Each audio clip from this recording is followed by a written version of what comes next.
මතක ඇති මේ ගිය ඉස්සලා වීඩියෝ සීරීස් එකෙන් අපේ ගිණුම් කරන්නේ දෙවෙනි කොටස හැදෙන ටික සාකච්ඡා කරා. කොහොමද හැදෙන්නේ පේපරේ. හරි. අපි දැන් මේ වීඩියෝ සීරීස් එකෙන් බලාපොරොත්තු වෙන්නේ අන්නේ එකින් එක පාඩම් වලින් එක එක يعني පළවෙනි ප්‍රශ්නේ ඉඳන් හයවෙනි ප්‍රශ්නේ දිගනකම් හදන එක. හරි. අපි ඒක නිසා එකේ පළවෙනි ප්‍රශ්නේ ගන්න.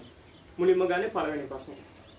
බැලුවොත් මේකේ පේපරේ තියෙන පළවෙනි ප්‍රශ්නේ 2020 ඉනෝල් පේපරේ පළවෙනි ප්‍රශ්නේ. පළවෙනි ප්‍රශ්නේ මොන පාඩමෙන්ද හැදෙනවා කිව්වේ? සීමා සහිත සමාගම්. ලකුණු කීයක්ද? ලකුණු 40ක ගාන. හුඟක් කට්ටියට ඕනේ සමාගම් ගාන තමයි හුඟක්ම ප්‍රශ්නේ තියෙන්නේ සමාගම් ගාන. මේකට විනාඩි 40ක් විතර ගන්න පුළුවන්. ඊට අඩුවෙන් කරන්න පුළුවන් නම් හුඟක් හොඳයි. විනාඩි 40ක් ඇතුළත හදා ගන්න 40ක් 45ක් ඇතුළත හදා ගන්න ඕන සමාගම් ගාන. ලකුණු 40ක් මේ පළවෙනි ප්‍රශ්නේ අත්හරින්න පුළුවන්ද? බෑ.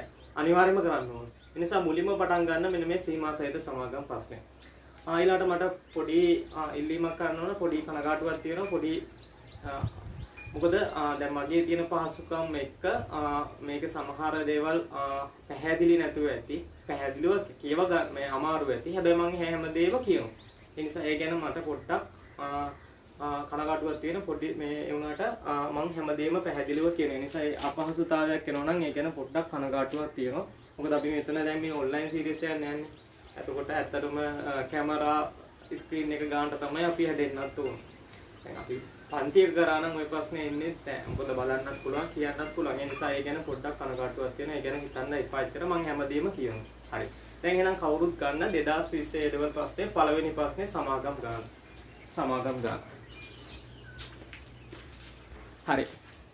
මම හිතනවා මේක ගත්තා කියලා සීමා සහිත සමාගම් කියලා ගන්න පළවෙනි ප්‍රශ්නේ අනිවාර්ය ප්‍රශ්නේ ලකුණු 40ක ප්‍රශ්නේ. හරි. බලන්න මම මේ සමාගම් ගන්න කරන්න කලින් කියන්න ඕනේ මේ සමාගම් ගන්න කියන්නේ එක පාඩමක් වුණාට මේකේ ඇතුලේ තව දේවල් තියෙනවා. උදාහරණයක් කිව්වොත් ගැලපුම් සටහන් පාඩමේ ගැලපුම් සටහන් පාඩමේ මේකට අදාළ වෙනවා බොල් හා අඩමාන අය කියන කොටස. ඒක නම් දැන් වැඩිපුර එන්නේ නැහැ බොල් හා අඩමාන අය. ඊළඟට EPF ETF සේවක ප්‍රසාද කර මුදල් සහ සේවා නියුක්ති භාරකාර අරමුදල ඊළාට තොග වලින් ගන්න පුළුවන් සුද්ධ උපලබ්ධියගේ ගැලපිල්ලක් වෙන්න පුළුවන් සුද්ධ උපලබ්ධියගේ ඊළාට සුද්ධ උපලබ්ධියගත් එක්ක ගන්න පුළුවන් තව එකක් තමයි ඔය මේ කියන්නේ ලැබිය යුතු රක්ෂණ වන්දේ කියන්නේ ප්‍රතිපූර්ණයක් සහිත තොග හානියක් වාර්තා කරන විදිය FIFO WAC එක මේවත් ගන්න පුළුවන් ඒ ගැලපුම් සටහන් පාඩමෙන් ඒ ටික ගන්න පුළුවන් ඊළාට ගත්තොත් දීපල පිරියත උපකරණ ලේඛ දීපල පිරියත උපකරණ පාඩමේ LKS 16 ඒකේ අනුව වැදගත්ම ටිකක් තියෙනවා ප්‍රත්‍යාගණනය ඊළාට දීපල පිරියත උපකරණ ඉවත් කිරීම සහ විකිණීම ඊළාට වර්ෂයක සේ ගණනය කරන විදිය ඒක අනිවාර්යයෙන්ම ඕන සමාගම් ගන්න. ඊළාට ගත්තොත් ප්‍රමිත වැදගත්ම එක තමයි සමාගම් ගන්නට වෙන ප්‍රමිතියට ගත්තොත් වාර්තා කරන කාලච්ඡේදයෙන් පසු සිද්ධීන් ප්‍රමිතියත් ඕන වෙනවා. ඊළාට ප්‍රතිපාදන අසම්භාය වත්කම් සහ අසම්භාය වගකීම් එකෙන් ප්‍රතිපාදන කියන්නේ මොනවද? ප්‍රතිපාදන වර්ග දෙකක් තියෙනවා. වගකීම් සහ ටික මත ප්‍රතිපාදනය සේවක වන්දි වගේ ඒවා. ඒකේ දිස්සටහන. ප්‍රතිපාදනයේ දිස්සටහන ඒකත් වැදගත් වෙනවා. ඊළඟ කල්බදු ප්‍රමිති. කල්බදු ප්‍රමිතියෙන් කල්බදු වාර්තා කරන විදිය. ඒවත් අනිවාර්යයෙන්ම වෙන ගැළපෙලි කල්බදු වාර්තා කරන විදිය ඒකත් ඕනේ. ඊළඟ සමාගම් කොටසෙන් සමාගම් වල කොටස් නිකුත් කිරීම කොටස් දෙකක් තුනක් තියෙනවා. මූලික ප්‍රසිද්ධ නිකුතුවක්, හිමිකම් නිකුතුවක්, ප්‍රසාද නිකුතුවක් දාන විදිය. ඊළඟ ගන්න පුළුවන් ලාභ විසර්ජන සමාගමක ලාභය බෙදන්නේ කොහොමද? එකක් සමාගමේ රඳවා ගැනීම. ඒකට කියන සංචිත ප්‍රාග්ධනීගත කිරීම. ඊළඟ ලාභාංශ ගෙවීම, ලාභාංශ වර්ග දෙක, අතුරු ලාභාංශ, යෝජිත ලාභාංශ දෙක. ඔවා අපි තීරි කොටස් කතා කරලා තියෙනවා. ඊට අමතරව ගැලපුම් තව එකක් තියෙනවා ආදායම් බදු. ආදායම් බදු ගැලපිල්ලක් આવොත් කොහොමද කරන්නේ? අන්න ඒ ඔක්කොම මේකේ අන්තර්ගත වෙනවා. ඒ ඔක්කොගෙම තමයි සමාගම් ගාන හැදෙන්නේ. ඒ ටික ඔක්කොම එකතු වෙලා. ඒ කියන්නේ පාඩම් ටික එකතු වෙලා තමයි සමාගම් ගානට එන්නේ. ඒ හැම ගැලපිල්ලක්ම ඕන වෙනවා සමාගම් ගාන. හරි. අපි ගමු සමාගම් ගාන. බලන්න පළවෙනි ප්‍රශ්නේ තියෙනවා සීමිත විනුක පොදු සමාගමේ 2020 3:31 දිනට සාරාංශ ශේෂ පිරිසුම පහත දී ඇත. හරි. සාරාංශ ශේෂ පිරිසුම දීලා තියෙනවා හදපු ගැලපිලු දාලා. ඊළඟට යන්න අවශ්‍ය වන්නේ බලන්න මේ ගත්තොත් මේකේ ලකුණු 40 ගාන පිටු දෙක පැති දෙකමාරක් වගේ තියෙන ගාන නේද? හරි. ඒකේ තියෙන LKS එක මූල වාසා ඉදිරිපත් කිරීමේ ප්‍රමිතිය අනුව ප්‍රසිද්ධ කිරීම සඳහා ඒ කියන්නේ මේ සටහන් ඇතුළත්ව තමයි මේක හදන්න තියෙන්නේ. සටහන් ඇතුළත්ව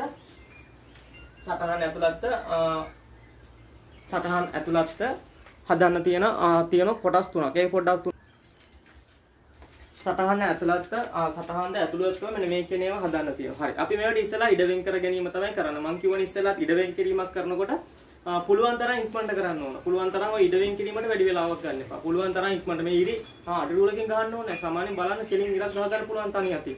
අතින් ගහ ගන්න පුළුවන්. ඒක හුරු වෙන්න ඕන. අඩි රූල තියගෙත් වෙලාව යනවා. වෙලාව යන්නේ නැතුව හදන්න ඕන. හරි. පළවෙනි කියන්නේ අවසන් වර්ෂ 2020 3:31 බලන හදන දිනේ 20 3:31 අවසන් වර්ෂය. ඒ කියන්නේ 2020 3:31 අවසන් වර්ෂය කියන්නේ තොර මද දයන් ආරම්භක අවුරුදු කවද? 2019 4:1. අවසන් වර්ෂ සඳහා ලාභ හෝ අලාභ සහ වෙනත් විස්තීර්ණ ආදායම් ප්‍රකාශය. සමාගම් වල ආදායම් ප්‍රකාශයට කියන නම තමයි කලින් තිබුණු විස්තීර්ණ ආදායම් ප්‍රකාශය කියලා. දැන් කියන්නේ ලාභ හෝ අලාභ සහ වෙනත් විස්තීර්ණ ආදායම් ප්‍රකාශය කියලා. හරි. ඉස්සෙල්ලාම ආදායම් ප්‍රකාශය වෙන් කරමු අංක එක ගහලා. මම මේකේ තියෙන දේ කියනනම් ආදායම් ප්‍රකාශය ඉඩ වෙන් කරනකොට මුලින්ම කරන්න ඕන උඩින්ම ව්‍යාපාරයේ නම.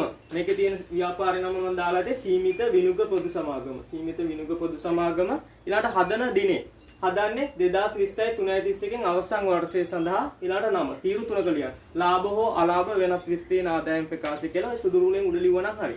සීමිත විනුක සමාගම 2020 3:31 අවසන් වර්ෂය සඳහා ලාභ හෝ අලාභ වෙනත් විස්තීර්ණ ආදායම් ප්‍රකාශය. මෙන්න මේක ලියනකොට ලකුණක් හම්බ වෙනවා.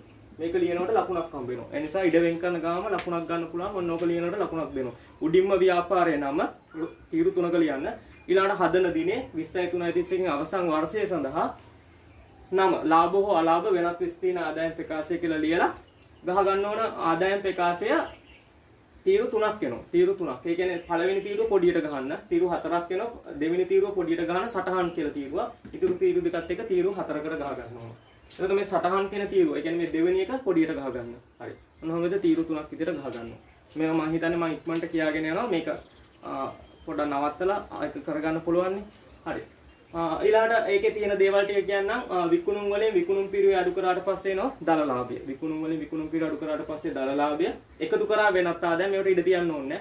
වෙනත් ආදායම් එකතු කරා වෙනත් ආදායම් අඩු කරා වියදම් වර්ග හතරක් බෙදන්න ඕන. එක තමයි බෙදා හැරීමේ වියදම්. බෙදා හැරීමේ වියදම්. අපි මේ පිළිවෙලටම තියෙන්න ඕන. දෙක පරිපාලන වියදම්, තුන වෙනත් වියදම්, හතර තමයි මූල්‍ය වියදම්. ඔන්න පිළිවෙලක් තියෙනවා. පිළිවෙලට තියෙන්න ඕන. අපේ ප්‍රධාන වියදම් බෙදා හැරීම, පරිපාලන ඊළාට වෙනත් මූල්‍ය. ඔන්න ඔය හතර පිළිවෙලට තියෙන්න ඕන. විකුණුම් පිරුව අඩු කරා දල ලාභය එකතු වෙලා ඉඩ තියන්න එපා. වෙනත් ආදායම් බෙදා හැරීම, පරිපාලන වෙනත් මූල්‍ය. මේ විදිහට වියදම් වර්ග හතරක් ලිව්වා. මම මේ ටික තියෙනවා බලා ගන්න බැරි වුණ නිසා මම මේ කියාගෙන යනවා. හරි මූල්‍ය. අන්න ඊට පස්සේ වෙනද නම් සුද්ධ ලාභය කියලා උත්තරයක් එනවනේ. මේක එන්නේ බදු පෙරලාභය. උත්තරය ගන්නේ බදු පෙරලාභය කියලා. බදු පෙරලාභය. සමාගම් ගන්නේ බදු පෙරලාභය තමයි ගන්නෙ. ඔන්න ඒ බදු පෙරලාභයනොත් අඩු කරන තව එකක් ආදායම් බදු. මේ තියෙන්නේ ආදායම් බදු අඩු කරා ආදායම් බදු. ආදායම් බදු අඩු කරා ආදායම් බදු අඩු කරන්න. ආදායම් බදු අඩු කරාට පස්සේ මේක නමක් කියනවා. අපි ඒකට කියනවා වර්ෂයේ ලාභය කියලා. නැත්තම් බදු පසු ලාභය කියනත් පුළුවන්. අපි කෙටියෙන් කියනවා වර්ෂයේ ලාභය. වර්ෂයේ ලාභය. වර්ෂයේ ලාභය. හරි. දැන් වෙනද සමාගම ඕකවත් ඉවර වෙනවද නැහැ. මෙතනිනුත් ඉවර නැහැ. වර්ෂයේ ලාභයෙන් පස්සේ ලියන තව එකක් තියෙනවා වෙනත් විස්තීර්ණ ආදායම් කියලා. වෙනත් එකතු කිරීම වෙනත් විස්තීර්ණ ආදායම් කියලා. ඔය වෙනත් විස්තීර්ණ ආදායම් කියන ප්‍රත්‍යාගන ලාභය ඒවා. ප්‍රත්‍යාගන ලාභය. ඉතින් මෙහෙම ගොඩනැගිලි ප්‍රත්‍යාගන ලාභය වෙනත් විස්තීර්ණ ආදායම් කියලා රූල් දෙකක් විතර තියෙනවා. රූල් දෙකක් තුනක් තියලා ලියන්න ඕන මුළු විස්තීර්ණ ආදායම. මුළු විස්තීර්ණ ආදායම. අවසාන උත්තරේ මුළු විස්තීර්ණ ආදායම. මෙන්න මෙතන නම් රූල් දෙක තුනක් තියෙන්න ඕන. ආපහු කිව්වත් බදු පෙරලාභයනේ ආවේ. වියදම් මේ වියදම් හතර අඩු කරාට පස්සේ බදු පෙරලාභය. ඒකෙන් අඩු කරනවා ආදායම් බදු. එනවා වර්ෂයේ ලාභය. උත්තරේ එනවා වර්ෂයේ ලාභය. ඔය වර්ෂයේ ලාභයටත් එකතු කරන තව එකක් වෙනත් විස්තීර්ණ ආදායම්. වෙනත් විස්තීර්ණ ආදායම්. ඒක එකතු කරාට පස්සේ රූල් දෙකක් තුනක් තියලා අවසාන උත්තරේ මුළු විස්තීර්ණ ආදායම. ආදායම් ප්‍රකාශයේ අවසාන උත්තරේ මුළු විස්තීර්ණ ආදායම. මේ එකටවත් ඉඩ තියන්නේ නැතුව ඔන්න විදිහට ආදායම් ප්‍රකාශය ගහගන්න. හරි මම හිතනවා මේ ටික ගහ ගන්න ඇති කියලා. ඊළඟට කරන්න තියෙන දේ තමයි ඔය වෙනත් ආදායම් වලට පොඩක් රවුමක් දාගන්න. රවුමක් කියන්නේ මේ සටහන් ලියන අංකයක්. අංක 1 2 3 වගේ ලියන්න. අන්නේ පුළුවන් ගාට රවුමක් ගහ ගන්න වෙනත් ආදායම් වල ඉස්සරහින්. ඊළඟට ගහ ගන්න බදු පෙරලාභය ඉස්සරහින් රවුමක්. බදු පෙරලාභය. ඊළඟට ගහ ගන්න ආදායම් බදු කෙනෙක් කිනුත් ඉස්සරහින් රවුමක්. මම කිව්වොත් වෙනත් ආදායම් වලින් ඉස්සරහ රවුමක් ගහන්න. බදු පෙරලාභය ඉස්සරහින් රවුමක් ගහන්න. ආදායම් බදු කෙනෙක් ඉස්සරහින් රවුමක් ගහන්න. ඒ කියන්නේ අංක සංඛ්‍යාවක් ලියන්න 1 2 3 වගේ 1 ඇතුළේ 1 ලියන්න පුළුවන් 2 ලියන්න පුළුවන් ගානට පොඩි රවුමක් ගහගන්න. මේ සටහන් තීරුවේ ඒ කියන්නේ මේ දෙවෙනි තීරුවේ. හරි. එතනින් ඒක අපි ගහලා ඉවරයි. ඊළඟ මේ සටහන් තුනක් තියෙනවනේ. අනේ සටහන් තුන අපි දාගන්නෙමු. මුලින්ම එක ආවේ වෙනත් ආදායම් මේ සටහන් කියලා රවුමම ආපහු ගහලා ඒක ඉස්සරහින් ලියන වෙනත් ආදායම් කියලා. සටහන් කියලා ඊළඟ මේ ආදායම් ප්‍රකාශය පල්ලෙහා සටහන් කියලා රවුම ගහලා වෙනත් ආදායම් කියලා ගහගන්න. වෙනත් ආදායම් කියලා ලියගන්න. ඒකට රූල් 4ක් වගේ තියාගන්න. සටහන් රවුම ගහලා වෙනත් ආදායම් කියලා රූල් 4ක් වගේ තියාගන්න. රූල් 4ක් වගේ තියාගන්න. දැන් මේ පිටුව ඉවර නම් ඊළඟ පිටුවට යන්න. මේ රූල් 4ක් ඉඳ තියලා ඉවර නම් ඊළඟ පිටුවට යන්න. ඊළඟ පිටුවේ තව සටහනක් තියෙනවා. සටහන් බිඳුව කියලා ගහලා මෙන්න මේක ලියන්න ඕනේ. ඔය බදු පෙරලාභයේ තියෙන එක මෙන්න මේ ඡේදයක් ලියන්න ඕන. ලියන්න බදු පෙරලාභ ගණනයේදී පහත වියදම් අඩු කර ඇත. මම අවසානයේ කියන්නම් ඕකට එනේවා. මේ සටහන් තුන වෙනම ලියාගෙන තිබුණා නම් ආදායම් ප්‍රකාශය ලේසි. ඒකයි කරන්නේ. නැත්නම් පස්සේ වුණත් කරන්න පුළුවන්. ඒවල ලියාගෙන තිබුණා නම් ඉන්නේ. ඒ ලියන්නේ සටහන් බිඳුව කියලා බදු පෙරලාභ ගණනයේදී පහත වියදම් අඩු කර ඇත. ඒ කියන්නේ මේකෙදි පෙන්වන්න ඕන වියදම් ටිකක් තියෙනවා. ඒකට ලකුණු දෙකක් තුනක් දෙනවා. මේ වියදම් වලින් ප්‍රධාන ටිකක් මේකේ දානවා. ඒවයි වියදම් වර්ග ටික මම කියන්නම්. මේකට ඕන කෙටියෙන් මම කිව්වොත් අධ්‍යක්ෂ ගාස්තු, විගණන ගාස්තු, දේපලසය, පොලි සියලුම මූල්‍ය වියදම්, පොලි වියදම්. ඊළඟට සියලුම කපා හැරීම්, සියලුම වෙන්කිරීම්, සියලුම ප්‍රතිපාදන. ඔන්න ඔය කියන වියදම් මේවයි තිබුණොත් ඕකට දාන එක අවසානයේ කරන්න පුළුවන්. මේක ලියාගෙන තියන බදු පෙර ලාභ ගණනයේදී පහත වියදම් අඩු කර ඇත කියලා රූල් 7ක් වගේ තියාගන්න. රූල් 7ක් 8ක් තියාගන්න. තියලා ඊළඟ සටහන ලියන්න තව එකක් තියෙනවා ආදායම් බදු. සටහන් රවුමක් ගහලා ඒක ඉස්සරහින් ලියන ආදායම් බදු කියලා. ඒකට රූල් 4ක් වගේ තියාගන්න. ආදායම් බදු. ඔන්න සටහන් තුන ලං කරා. වෙනත් ආදායම් බදු පෙර ලාභයේ පහත වියදම් අඩු කර ඇත ආදායම් බදු. හරි. ඊළඟට යනවා අපි මේකේ ආදායම් ප්‍රකාශයේ පෙර වැඩ ටික කරන්න. පෙර වැඩ කියලා දාගෙන මම මේ කියනක විදියට කරන් මම මේ විදියට අඩුව වෙනස් ආකෘති තියෙන්න පුළුවන්. මම මේ කියන ආකෘතියට කරොත් මම කියන්නේ වෙලාව ඉතුරු වෙනවා. ඒක නිසා තමයි කියන්නේ පෙර වැඩ කියලා ගහලා මුලින්ම ලියන විකුණුම් මේ පැත්තම දාන්න පුළුවන් විකුණුම් පිරිවෙන් පෙර වැඩ දෙක ගහගන්න. විකුණුම් මේ පැත්තේ විකුණුම් පිරිවෙන්. ගහලා රූල් 7ක් වගේ තියන්න. රූල් 6ක් 7ක් වගේ තියන්න. 6ක් වගේ තියන්න. බලන්න පෙර වැඩ මුලින්ම ගත්ත විකුණුම් පිරිවෙන් මේ පැත්තට දාගත්තා. වෙනත් ආදායම් නම් සටහනක් තියෙනවනේ ඒකෙම දාන්න පුළුවන් නිසා ආපහු ගහන්න යන්න ඕනේ නැහැ වෙනත් ආදායම් කියන එක. ඊළඟට වියදම් හතරක් තියෙනවනේ බෙදා හැරීම් පරිපාලන වෙනත් මූල්‍ය. අන්න ඒක අපි chart එකකින් කරා නම් ලේසි. නැත්තම් වෙනම බෙදා හැරීම් පරිපාලන වෙනත් මූල්‍ය කියලා හතරක තැන් හතරක කරන්නත් පුළුවන්. එහෙමත් පුළුවන්. මේ chart එකකින් කරා නම් ලේසි. මම මේ ලේසි නිසා තමයි මේ chart එකකින් කරන්නේ. ගහ ගන්න තීරු 1 2 3 4 5ක් තීරු පහක chart එකක් ගහගන්න. පහලටම ඕන රූල් 8ක් 9ක් 10ක් වගේ ඕන.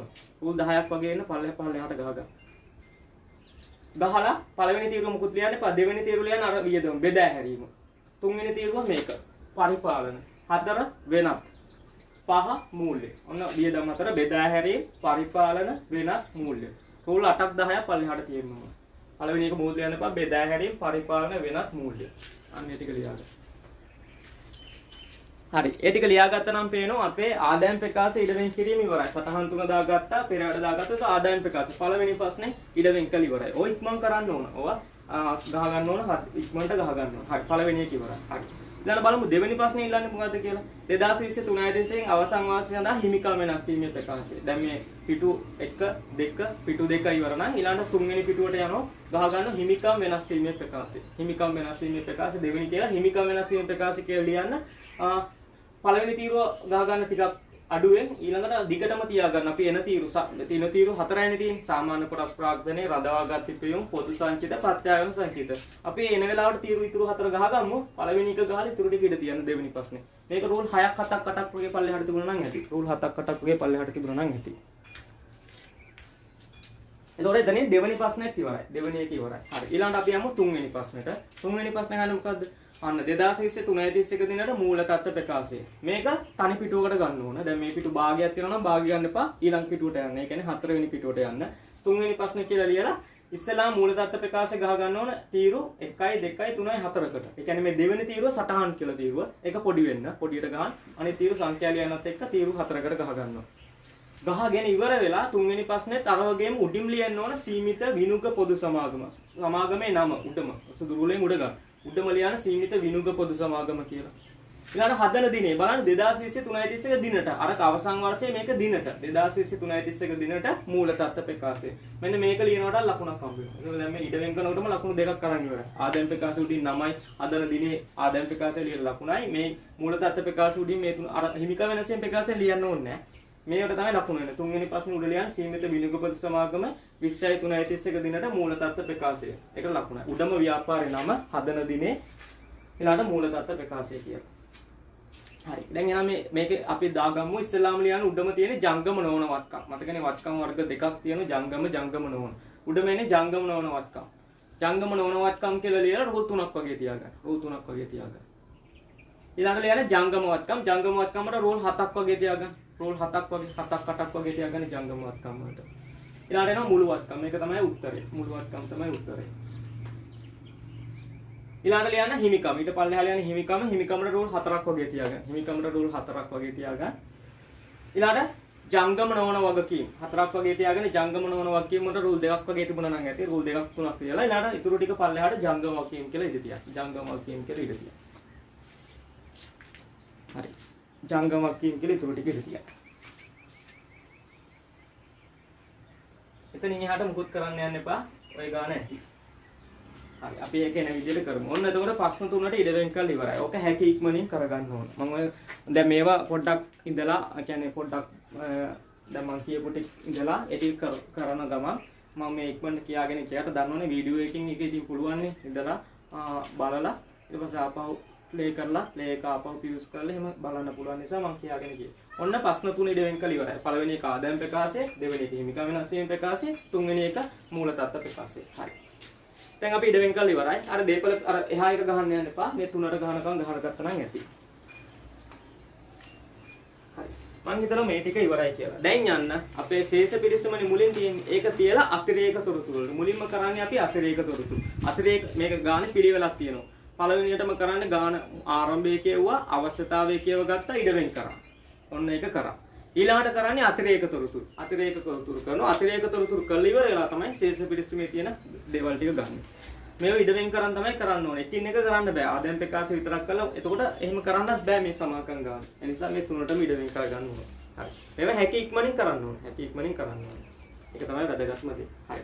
අපි ගැළපිලි වලට යන්. ඔන්න අතිරේක තොරතුරු. අතිරේක තොරතුරු වල තමයි ගැළපිලි තියෙන්නේ. මේකේ ගැළපිලි තියෙනවා 8ක් නේ. ගැළපිලි 8ක් තියෙනවා. අපි එක එක ගැළපිල්ල කරමු. හරි. මේකේ තියෙනවා අවසන් 2020 3.30න් අවසන් වර්ෂය. එතකොට දන්නවා අවසන් වර්ෂය කියන්නේ 2020 3.30න් අවසන් වර්ෂය කියන්නේ පටන් ගන්නේ 2019 4.1 කියලා. මූල ප්‍රකාශ පිළිවෙල කිරීමට පෙර පහත ගැළපීම් කළ යුතුය. මෙන්න මේ කියන ගැළපීම් කරන්නලු මූල ප්‍රකාශ කරන්න ඵලෙන්. හරි. පළවෙනි ගැළපිල්ල කියව ගන්න. පෙර පිවිසි පෙර ක්‍රමය FIFO ක්‍රමයේ භාවිතා වලින් තොග පිරිවැය මිනුම් කිරීම සමාගමේ ප්‍රතිපත්තිය වේ. කෙසේ වුවද 2020 3.31 දිනට තොගේ පිරිවැය වැරදීමකින් බරිත සාමාන්‍ය පිරිකමයට මිනුම් කර ඇත. මෙම වටිනාකම ගිණුම් කර ඇත. පෙර පිවිසි ක්‍රමය FIFO ක්‍රමයේ අත මිනුම් කළ ලද තොගේ පිරිවැය 6767,50,000ක් තියෙනවා. ඔන්නෝම ගැලපින්නක් තියෙනවා. මේ මොකක්ද තියෙන්නේ? හරි ඉස්සලා කියව ගත්තනේ නේ. හරි. මම මෙන්න මෙහෙම ප්‍රශ්නයක් තමයි කියන්න තියෙන්නේ. දැන් මේකේ තොග මිනුම් කරන ක්‍රමය මොකද්ද? තොග සාමාන්‍යයෙන් බලන ක්‍රමය මොකද්ද? තොග බලන ක්‍රමය තමයි FIFO. හරි. ඒක තමයි අපේ තියෙන ක්‍රමය FIFO ක්‍රමය. මේක තමයි තොග මිනුම් කිරීමේ ප්‍රතිපත්තිය. අපි ඕක කරලා තියෙනනේ. ඕක මිනුම් කරන්න දෙයක් නැහැ. ඕක දීලා තියෙනවා. FIFO ක්‍රමය තමයි කරන්නේ. හැබැයි මෙයා කරලා තියෙන්නේ වැරදීමකින් WAC ක්‍රමය අනුව ගණනය කරපු තොගේ තමයි දාලා තියෙන්නේ. WAC ක්‍රමය. මේක තමයි වැරදි එක. මේක වැරදි එක. FIFO එක තමයි හරි එක. හරි එක. ඔන්න ඒ දෙක ඉස්සෙල්ලා අල්ලගත්තා. හරි එක FIFO ක්‍රමය, FIFO ක්‍රමය. වැරදි එක තමයි WAC ක්‍රමය. හැබැයි මෙයා දාලා තියෙන්නේ මොකද්ද? වැරදි එක. හරි. ඊට පස්සේ බලමු ඔය තොග ගැලපිල්ලක් කරනකොට ඒකේ දිස්සටහන. සාමාන්‍ය මේකේ සුද්ධ උපලබ්ධය කියන්නේ නැහැ. තොග දාන්නේ තොග ගිණුම හර විකුණුම් පිරිවැය බැර. තොග ගිණුම හර කියන්නේ ජංගම වත්කම් වල තොගේ දානවා. විකුණුම් බැර පිරිවැය බැර කියන්නේ විකුණුම් පිරිවැයෙන් අඩු කරනවා. විකුණුම් පිරිවැයෙන් අඩු කරන අවසාන තොගේ විදිහට. ඔන්න ওই විදිහටනේ දාලා තියෙන්නේ. ඔහොම තමයි දාන්න තියෙන්නේ. දැන් මේකේ ශේෂ පිරිසුම බලන්න ඕන නම් ශේෂ පිරිසුමේ බලන්න විකුණුම් පිරිවැය කියන එක අපිට දැන් වෙන ගණන් වල නම් හොයන්න තියෙනවනේ. ඒ කියන්නේ ආරම්භක තොගයට ගැණුම් එකතු කරලා අවසාන තොගේ අඩු කරලා හොයන්න තියෙනවා. හැබැයි මේකේ විකුණුම් පිරිවැය හොයලා උත්තරේ දීලා තියෙනවා. විකුණුම් පිරිවැය කියලා ශේෂ පිරිසුමේ තියෙන 51300ක්. හරි. ඒකත් හොයලා දීලා තියෙනවා. මේකේ වරද තමයි මෙන්න මෙච්චරයි මේක මතක තියන්න ඕන. අපි හරියට මේ තොගේ දාන්න ඕන FIFO ක්‍රමය අනුව FIFO ක්‍රමය දාපු තොගේ තමයි දාන්න ඕන. හැබැයි මේ වැරදිලා WAC ක්‍රමය අනුව තොගේ තමයි දාලා තියෙන්නේ. WAC ක්‍රමය අනුව තොගේ තමයි දාලා තියෙන්නේ. හරි. දැන් බලමු හරි තොගේ කීයද කියලා. හරි තොගේ FIFO ක්‍රමයේ තොගේනේ. ඒක දීලා තියෙන ගාන. FIFO ක්‍රමයේ මත තොගේ කීයද දීලා තියෙන්නේ? 6750. කෙටියෙන් කිව්වොත් මේ ඔක්කොම රුපියල් 0.3 කෙටි කරලා තියෙනවා. මම ඒව දැම්මේ නැහැ. රුපියල් 0.3 ඔක්කොම කෙටි කරලා තමයි මේ ගාන හදන්නේ. රුපියල් 0.3 එකක් මත තියන රුපියල් 0.3 කෙටි කරලා තමයි හැම ගානම රුපියල් 0.3න් කියන්නේ. ඒතකොට අර 0.3 ලියන්න ඕනේ නැහැ. හරි. හරි ක්‍රමයේ FIFO ක්‍රමය අනුව හරි තොගේ තියෙන්නේ 6750යි. හරි. වැරදි WAC ක්‍රමය අනුව හොයලා දාපු තොගේ බලන්න කියලා තියෙන කියලා. WAC ක්‍රමයේ තොගේ කියලා ඇති ශේෂ පිරිසුමේ බලන්න තියෙන ගාන.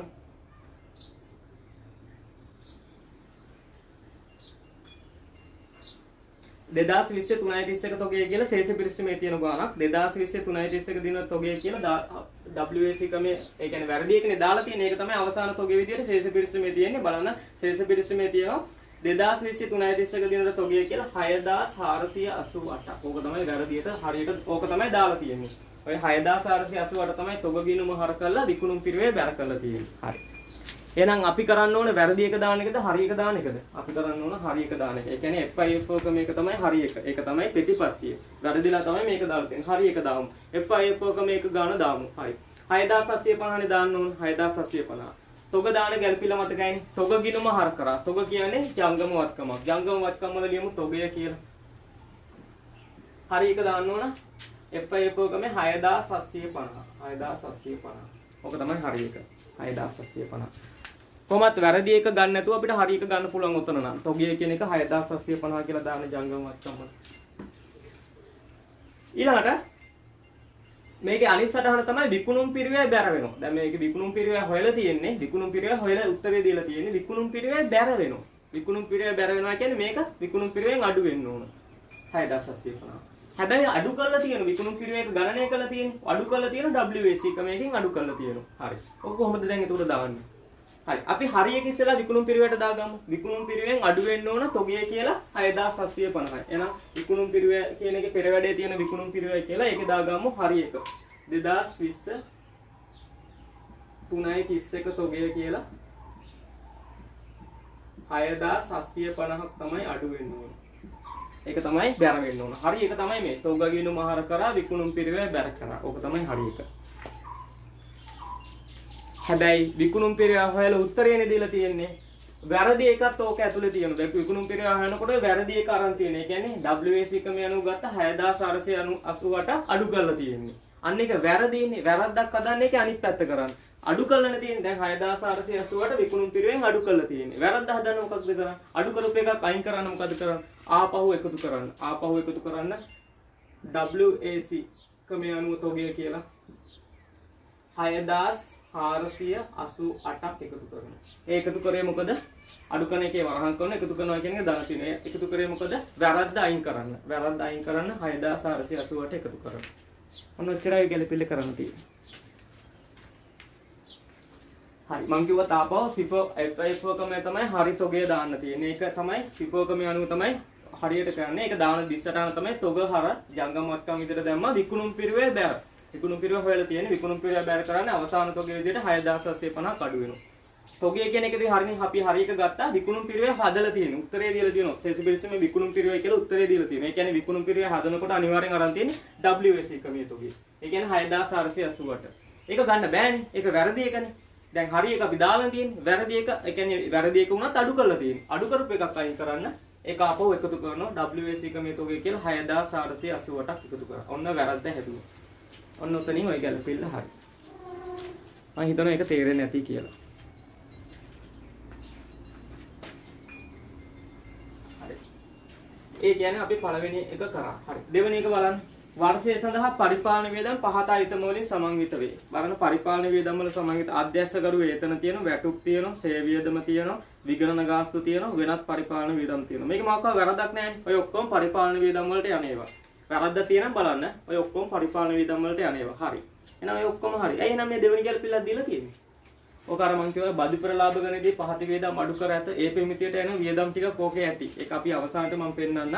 ඔයක ඒකට තමයි අදාළ කරන තමයි දීලා තියෙන්නේ. ඒක පරිපාලන වියදම් වල වරදක් නැහැ. ওই ටික හරි. එහෙනම් ওই ටික තමයි පරිපාලන වියදම් වල තියෙන්නේ. ඒක තමයි දෙවෙනි ගැලපිල්ලෙන් තියෙන්නේ. හරි. ඊළඟ තුන්වෙනි ගැලපිල්ල බලන්න සමාගමේ ප්‍රචාරණ ගාස්තු. ප්‍රචාරණ ගාස්තු 350ක් අධ්‍යක්ෂවරුන් පෞද්ගලික බැංකු ගිණුමෙන් ගෙවා ඇත. මෙම මුදල සමාගමෙන් ප්‍රතිපූර්ණ කර ඇතේ වැරදීමකින් අධ්‍යක්ෂවරුන්ගේ වේතනය තුල ගිණුම්ගත කර ඇත. හරි. මේක කියන්නේ ප්‍රචාරණ ගාස්තුවක් තියෙන 350ක. ඒක කවුරු හරි අධ්‍යක්ෂවරුෙක් මේ පෞද්ගලික මුදලෙන් ගෙවලා. අවසානයේ කොහොමද සමාගම එයාට ඒ සල්ලි දීලා තියෙනවා. ඒ සල්ලි කොහොමද ආපහු සමාගම දීලා තියෙනවා. හැබැයි මේක තාම දාලා තියෙන්නේ අධ්‍යක්ෂවරුන්ගේ වේතනය තුල. අධ්‍යක්ෂවරුන්ගේ වේතනය තුල දාලා තියෙනවා. එහෙම දාන්න පුළුවන්ද? බෑනේ. ඒක වේතනය තුල එන්න බෑනේ. එයාට ආපහු ගෙව්වනේ. මේක කාගේ වියදමක්ද? සමාගමේ වියදමක්. එහෙනම් ඉස්සෙල්ලාම සමාගමේ වියදමක් විතර දාන්න. මේ වියදම් chart එකක් ගහුවා අපි බෙදාගෙන පරිපාලන වෙනත් මූල්‍ය කියලා. ඒ chart එකේ දාන්න ප්‍රචාරණය කියලා. ප්‍රචාරණය කියන්නේ මොන වියදමක්ද? දන්නව බෙදා හැරීම සඳහා දාගන්න එකක්. ඔය වියදම් වර්ග මතකයි. එහෙනම් ප්‍රචාරණය කියලා දාගන්න. ඔය පළවෙනි රූල කොයකටත් ඉඳ තියාගෙන යන්න. ප්‍රචාරණය කියලා දාගන්න 350 බෙදා හැරීමේ වියදම. අනිත් එක හරි. ප්‍රචාරණය කියන අපේ වියදම අපේ වියදමක් විතර දැම්මා. අනිත් එක මේ ප්‍රචාරණ වියදම කියන එක මේක වැරදිලා දැන් අධ්‍යක්ෂකවරුන්ට ආපහු අපි ගෙව්වනේ. ගෙව්වනම් ඒක වැරදිලා තාම තියෙන්නේ කාගේ ඇතුලේ? අධ්‍යක්ෂකවරුන්ගේ වේතනය ඇතුලේ. අධ්‍යක්ෂකවරුන්ගේ වේතනය තියෙන පරිපාලන වියදම් ඇතුලේනේ. උඩක් තියෙනවා. අධ්‍යක්ෂකවරු වේතන තියෙන පරිපාලන වියදම් ඇතුලේ. ඒකේ තියෙන්න පුළුවන්ද මේක? බෑ. මේක අපේ ප්‍රචාරණය කියන සමාගමේ ප්‍රචාරණ වියදම. අධ්‍යක්ෂකවරුන්ගේ වේතනය ඇතුලේ තියෙන්න බෑ. එහෙනම් අපි ඔය 350ම අධ්‍යක්ෂකවරුන්ගේ වේතනය තියෙන පරිපාලන වියදම් නිසා පරිපාලන වියදම් 350 අඩු කරනවා. ඉස්සරහින් ලියන්න. මේක ඉස්සරහින් ලියන්න මොකද්ද මේ උනේ කියලා. නැත්නම් ප්‍රචාරණය කියලා මේක තිබුණත් කමක් නැහැ. ප්‍රචාරණය කියලා හරි ගාන 350ක් අපි බෙදා හැරීම වියදම් වලට එකතු කරා.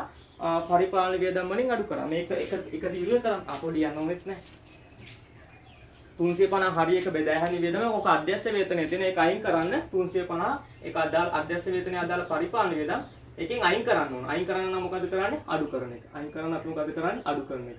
එහෙනම් 350ක් අඩු කරා. 350ක් අඩු කරා. ප්‍රචාරණ වියදම් කියන අපේ සමාගමයේ වියදමක් ඒක අදාළ වෙන ඕන බෙදා හැරීම වියදම් විතර ඒක දැම්මා. හැබැයි ඒක අධ්‍යක්ෂකවරුන්ගේ වේතනය ඇතුළේ එයාට ගෙවලා තියෙන්නේ. එයාට ගෙව්වේ නැත්තම් තමයි ප්‍රශ්නේ. ඒකේ අපි ගෙවලා තියෙන සමාගම එයාට ගෙවලා තියෙන සල්ලි. එතකොට ඒක එයාට බුත් දාන්න බෑ. අපි සමාගම ප්‍රචාරණ වියදම් ගෙවුවා වගේම තමයි. එතකොට දාන්නේ ප්‍රචාරණය හර මුදල් ගිණුම් බර. අධ්‍යක්ෂකවරුන්ගේ වේතනය ඇතුළේ වෙන්න බෑනේ. ඒ නිසා අධ්‍යක්ෂකවරු ඒකෙන් උඩ දින පරිපාලන වියදමක් කියලා. පරිපාලන වියදම අනේ අධ්‍යක්ෂකවරු වේතන. ඒකෙන් ඔය 350 අඩු වෙන්න ඕන. 350 අඩු වෙන්න ඕන. නැත්නම් ඔය අධ්‍යක්ෂකවරුන්ගේ වේතනින්ම අඩු කරලා තිබුණත් හරි. නැත්නම් මෙතනම අඩු කරන්න. පරිපාලන වියදම් වලින් අඩු කරා. හරි. ඔන්නෝමයි ඔය දෙවෙනි ගැළපිල්ල, තුන්වෙනි ගැළපිල්ල කරේ. ඊළඟ හතරවෙනි ගැළපිල්ල බලන්න සමාගම විසින් භාණ්ඩ විකිණීම සහ විකිණීමෙන් පසු පළවෙනි මාසය තුල 6 තුල නඩත්තු සේවා සැපයීම සඳහා ගනුදෙනු කරුව සමග ගිවිසුමකට එළඹෙන ලදී. ගිවිසුමේ මුළු ප්‍රතිස්ථාව ලක්ෂ 15ක් අතරින් ලක්ෂ 10ක් භාණ්ඩ විකුණුම් සඳහා වන අතර ඉතිරිය නඩත්තු සඳහා සේවා සැපයීම සඳහා වේ. එකගෝ භාණ්ඩ සියලුම විකුණ අතර ගිවිසුමේ මුළු ප්‍රතිස්ථාව මුදලින් ලැබී ඇත. මුළු වටිනාකම විකුණුම් ගිණුම් තුල ඇතුළත්ගත ඇත. හරි. මම මේ ගැළපිල්ල නිකන් කියෙව්වේ. හරි. හතරවෙනි එක. හතරවෙනි ගැළපිල්ල ඔන්න අලුත් ප්‍රමිතියක් ආවනේ 2019 ඉඳන් SLF RS 15. ගිවිසුම් කරුගේ ගනුදෙනු ගිවිසුම තුලින් ඇතිවන අයභාරය. ගිවිසුමක් තුලින් ඇතිවන අයභාර කියන ප්‍රමිතිය යන්නේ. ගනුදෙනු කරු මිල තුලින් ඇතිවන අයභාර කියන ප්‍රමිතිය. අලුත් ප්‍රමිතියෙන් තමයි ඔන්නෝ කැවිලා තියෙන්නේ. ඔය අලුත් ප්‍රමිතිය මෙච්චර කාල සමාගම් ගානට දාලා ඇවිල්ලා නැහැ. හැබැයි 2020 ගානේ ඇවිල්ලා තියෙන SLF RS 15. මම ඔක්කලා ඇති ගනුදෙනු කරු මිල තුලින් ඇතිවන අයභාරය. ගිවිසුම් වලින් ඇතිවන අයභාර කියන ප්‍රමිතියෙන් තමයි ඇවිල්ලා තියෙන්නේ. මම ඔය කතා කරලා ඇති. ඔය ප්‍රමිතියේ තියෙන්නේ මොකද්ද? ඔය ප්‍රමිතියේ තියෙන්නේ අර පියවර පහක්නේ තියෙන්නේ. පළවෙනි පියවර තියෙනවා ගිවිසුම හඳුනා ගැනීම, දෙවෙනි පියවර තියෙනවා කාර්ය සාධන බැඳීම් හඳුනා ගැනීම, තුන්වෙනි තියෙනවා ගනුදෙනු කළ මිල හඳුනා ගැනීම, හතර තියෙනවා ගනුදෙනු මිල කාර්ය සාධන බැඳීම් වලට බෙදා වෙන් කිරීම, පහ තියෙනවා කාර්ය සාධන බැඳීම් තෘප්තිමත් වූ පසු අයභාර හඳුනා ගැනීම. හරි. මේ ප්‍රමිතියෙන් තමයි මේ ගැළපිල්ල ඇවිල්ලා තියෙන්නේ 2019 ඉඳන් ආපු අලුත් ප්‍රමිතියක්. හරි. මෙන්න මේකේ සරලව මම මේක කියන්නම්. මේකේ තියෙන්නේ මෙන්න මේ දෙකක් කරනවා. ව්‍යාපාරයක් කරනවා භාණ්ඩ විකිණීමයි විකිණීමෙන් පසු මාස 6ක සේවා සපයනවා. දෙකක් කරනවා. එහෙනම් මොකද කරන දෙක? භාණ්ඩ විකිණීමයි සේවා සැපීමයි දෙකම කරනවා. හරිද? අන්න එහෙම කරන්න ගිවිසුමකට එළඹුණා. ඊට පස්සේ ඒකේ මුළු ප්‍රතිස්ථාය ඒ දෙකේම මුළු වටිනාකම ඒ සම්පූර්ණ ගිවිසුම කරන්න මුළු වටිනාකම ලක්ෂ 15යි. මුළු වටිනාකම එනවා කීයද? ලක්ෂ 15යි. මුළු වටිනාකම ලක්ෂ 15යි. ඒකත් හඳුනා ගත්තා. ඒක බෙදෙනවා. ඒකේ අදාළ වෙන භාණ්ඩ විකිණීමට විතරක් 1000යි. ලක්ෂ 10යි. මාස 6ක සේවා සැපීමට ලක්ෂ 5යි. ඔන්න විදිහට කොටස් දෙකක් තියෙනවා. මේ තියෙන්නේ භාණ්ඩ විකිණීමට. මේ තියෙන්නේ සේවා සැපීමට. එහෙනම් කොහොමද මේ 1500 හැදිලා තියෙන්නේ? භාණ්ඩ විකිණීමට 1000යි, සේවා සැපීමට 500යි. ඔන්න ඔය විදිහට තමයි හැදිලා තියෙන්නේ. සමාගම වශයෙන් එකගෝ සියලු භාණ්ඩ විකුණන අතර. ඒ කියන්නේ මේ භාණ්ඩ විකිණීම කරලා තියෙනවා. භාණ්ඩ විකිණීම සමාගම කරලායි කියලා කියනවා. සියලු භාණ්ඩ 2023 විකුණ අතර ගිවිසුමේ මුළු ප්‍රතිස්ථාව මුදලින් මෙන්න මේ සම්පූර්ණ 1500 මුදලින් ලැබිලා. මේ මුළු වටිනාකම විකුණුම් තුල ගිණුම්ගත කර ඇත. කියන්නේ විකුණුම් තුලක් දාලා තියෙනවා. හරි. මේ ගැළපිල්ල මම සරලව කිව්වොත් මෙයා ගිවිසුමකට එවිලා තියෙන 2020 3/31 දිනට ඒ ගිවිසුමේ තියෙන කොන්දේසි දෙකක් තියෙන. ඒ කියන්නේ කාර්ය සාධන බැඳීම් දෙකක් තියෙන. එකක් භාණ්ඩ විකිණීම, අනිත් එක සේවා සැපීම. මාස 6ක සේවා සැපීම. හැබැයි 23/31 තමයි පටන්ගෙන තියෙන්නේ. ඊළඟට කියනවා ඒකේ සම්පූර්ණ ප්‍රතිස්ථාප 1500යි ඒක ලැබිලා. ඒක මුදලින් ලැබිලා ඒක විකුණුම් විදිහට දාලා තියෙනවා. ඒ කියන්නේ මුදල් ගිණුම හර කරලා විකුණුම් ගිණුම බැර කරලා. ඔන්න 1500ම දාලා තියෙනවා. හැබැයි ඕක ඇතුලේ භාණ්ඩ විකිණීමට තියෙන 1000යි සේවා සැපීමට 500යි කියලා තියෙනවා. භාණ්ඩ විකිණීම කියන එක කරලා තියෙනවා. භාණ්ඩ විකිණීම. හරිනේ 23/31 දින භාණ්ඩ විකිණීම කරලා තියෙනවා. මං අහුවෝ සේවා සැපීම කරලා තියෙද? මාස 6කටනේ සේවා සැපීමේ නඩත්තු සේවා සැපයන්නේ. ඉතින් විකුණපු දවසේ 2023 නම් සේවා සැපීම 23 ඉඳන් ඉතුරු මාස 6 තමයි වෙන්නේ. ඒ කියන්නේ සේවා සැපීම කළාද තියෙන්නේ? සේවා සැපීම නම් තාම කළා නෑනේ.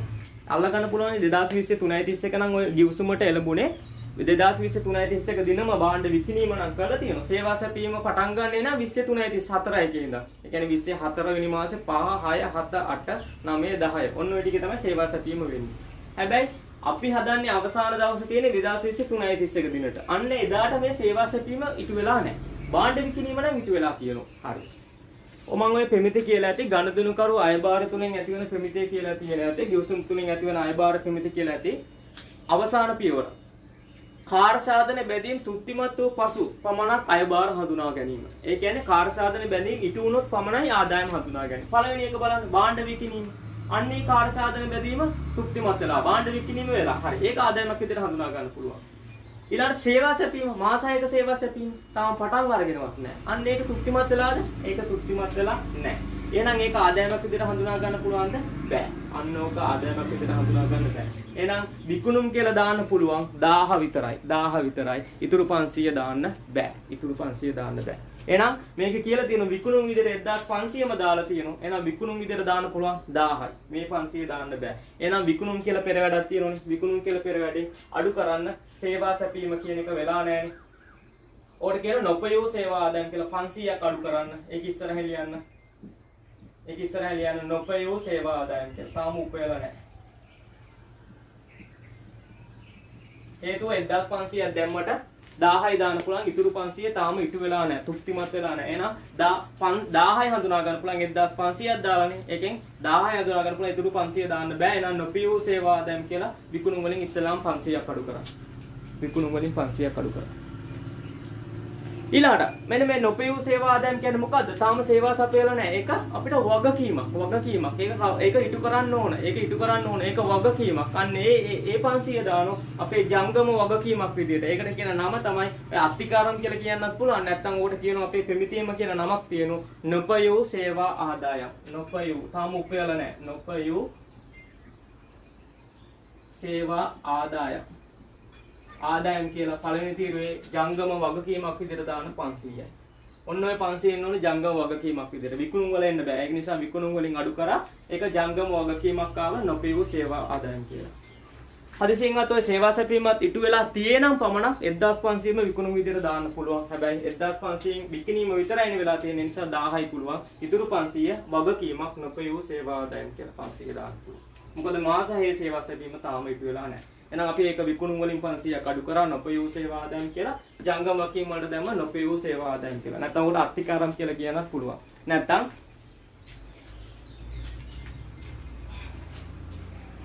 කියන්න පුළුවන් කලින් ලද ආදායම් කියලා කියනත් පුළුවන්. ඒ කලින් ලැබිච්චනේ. වැඩේ කරන්න කලින් ලැබිච්ච ඒවා. ඒව ජංගම වගකීම කලින් ලද ආදායම් කියලා කියන්න පුළුවන්. ඒකෙන් කියන නොපෙව් සේවා ආදායම් කියලා.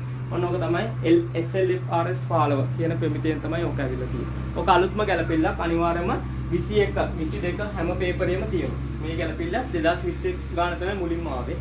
ඔය කියන්නේ භාණ්ඩ විකිණීමක් එක්ක සේවා සැපීමක් වෙන ව්‍යාපාර. උදාහරණයක් ගත්තා දැන් ව්‍යාපාර වල හුඟක් තියෙනවනේ.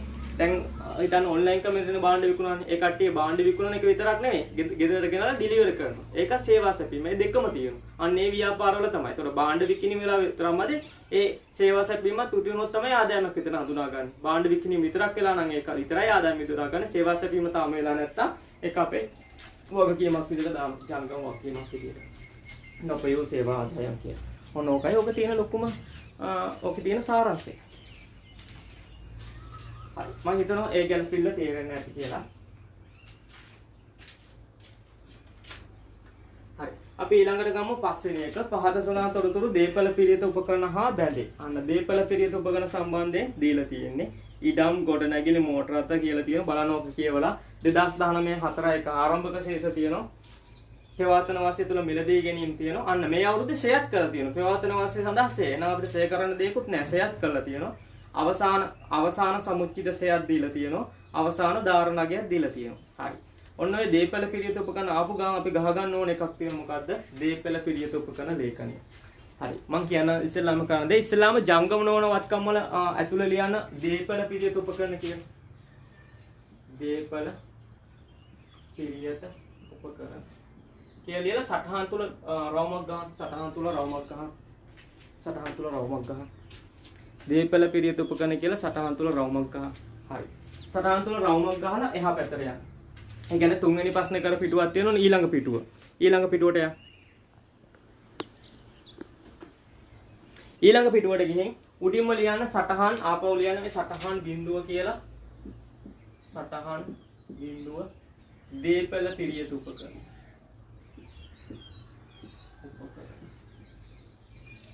දීපල පිළියෙත උපකරණ කියලා chart එකක් ගහ ගන්න ඕන. අපි ඔක ෂේ පාඩමේදී කරන දීපල පිළියෙත උපකරණ chart එක. මම මේකේ තියෙන ටික කියන්නම් පැහැදිලි නැති වෙයිද? තීරු ඉස්සලා මම මේ ආකෘති දෙකක් තියෙනවා. සිරක්ෂ ආකෘතිය, තිරක්ෂ ආකෘතිය. මම කරන ආකෘතියෙන් කරොත් ලේසිය කියන නිසා තමයි මම මේ ආකෘතිය කරන්නේ. තීරු 6කට ගන්න. 1 2 3 4 5 6. තීරු 6කට ගන්න රූල් 10ක් 12ක් තියෙනවා. 15ට රූල් 10ක් විතර තීරු 6කට ගන්න. මම මේ තීරු ටික කියන්නම්. තීරු 12ක්. තීරු 6ක් තියෙනවා 1 2 3 4 5 6 පල්ලෙහාට රූල් 12ක් 13කට ගන්න දීපල පිළියෙත උපකරණ කියලා. හරි මම කියනවා මේ තීරු වල පළවෙනි තීරුව තියෙන්නේ අයිටම එක. මම මේ ආකෘතියට කියන පාස් පේපර් වල අනිත් ආකෘතියට තියෙන්නේ මේ ආකෘතියට ලේසි. පළවෙනි තීරුව තියෙන්නේ අයිටම එක. දෙවෙනි තීරුව ආරම්භක ශේෂ. ආරම්භක ශේෂ. ආරම්භක ශේෂ. තුන්වෙනි තීරුව එකතු කිරීම. තුන්වෙනි තීරුව එකතු කිරීම. දෙවෙනි එක ආරම්භක ශේෂ, තුන්වෙනි තීරුව එකතු කිරීම, හතරවෙනි එක ප්‍රත්‍යාගණනය. හතරවෙනි එක ප්‍රත්‍යාගණනය. පහ ඉවත් කිරීම. පහ ඉවත් කිරීම. අවසාන එක අවසාන ශේෂය. අවසාන ශේෂය. පළවෙනි එක අයිතමය, දෙවෙනි එක ආරම්භක ශේෂ, තුන්වෙනි එක එකතු කිරීම, හතර ප්‍රත්‍යාගණනය, පහ ඉවත් කිරීම, අවසාන ශේෂය. මේකට රූල් 5ක් 6ක් තියලා අපෝ මැදින් ඉරක් ගන්න. මේ තියෙන්නේ පිරිවැය, මේ තියෙන්නේ සේවයෙන් කිරීම. මේ තියෙන්නේ සේවයෙන් කිරීම. සේවින් කිරීම. මේ සේවින් කිරීම එකතු කිරීම කියන තීරුවේ තමයි සාමාන්‍ය වර්ෂේෂයක් දාන්න ඕන. ඒක ලියාගෙන තියෙන වර්ෂේෂය. ඒ කියන්නේ තුන්වෙනි එක.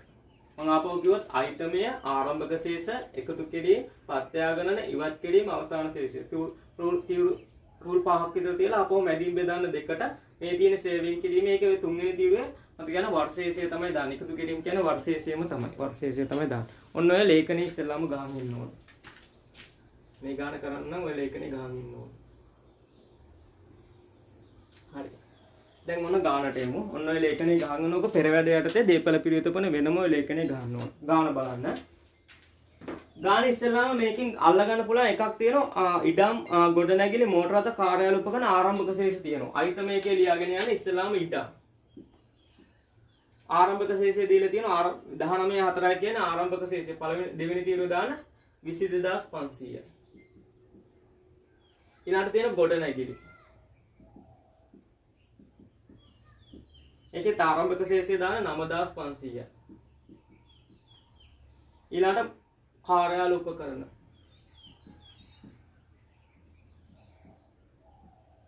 ඒකේ ආරම්භක ශේෂය තියෙනවා 7500යි. ඔන්න ඔය තුනක් තියෙනවා. ඒ තුනේ ආරම්භක ශේෂ තුන දාගන්න. ගොඩනැගිලි වලින් පස්සේ තියෙන්නේ මෝටර රථ. මෝටර රථ කියලා තියෙනවා. ඒකේ ආරම්භක ශේෂය තියෙනවා 9500යි. ගොඩනැගිලි වලින් පස්සේ තියෙන මෝටර රථ 9500යි. ඊළඟ තියෙනවා කාර්යාල උපකරණ.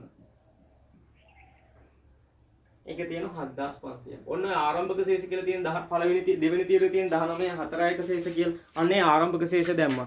ඉඩම් 22500යි, ගොඩනැගිලි 9500යි, මෝටර රථ 9500යි, කාර්යාල උපකරණ 7500යි. ඔන්න ඔය ආරම්භක ශේෂ ටික දාන්න මුලින්ම. ඊට පස්සේ වෙන ප්‍රවාතන වාසිය තුළදී මිලදී ගැනීම. මිලදී ගැනීම කියන්නේ එකතු කිරීම. ඉඩමක් නැහැ හැබැයි ගොඩනැගිලි එකතු කිරීමක් තියෙන 5000ක්. ඒකක් දාගන්න පුළුවන්. එකතු කිරීමට තමයි මිලදී ගැනීම දාන්නේ. මෝටර රථයක් තියෙන 6000ක්.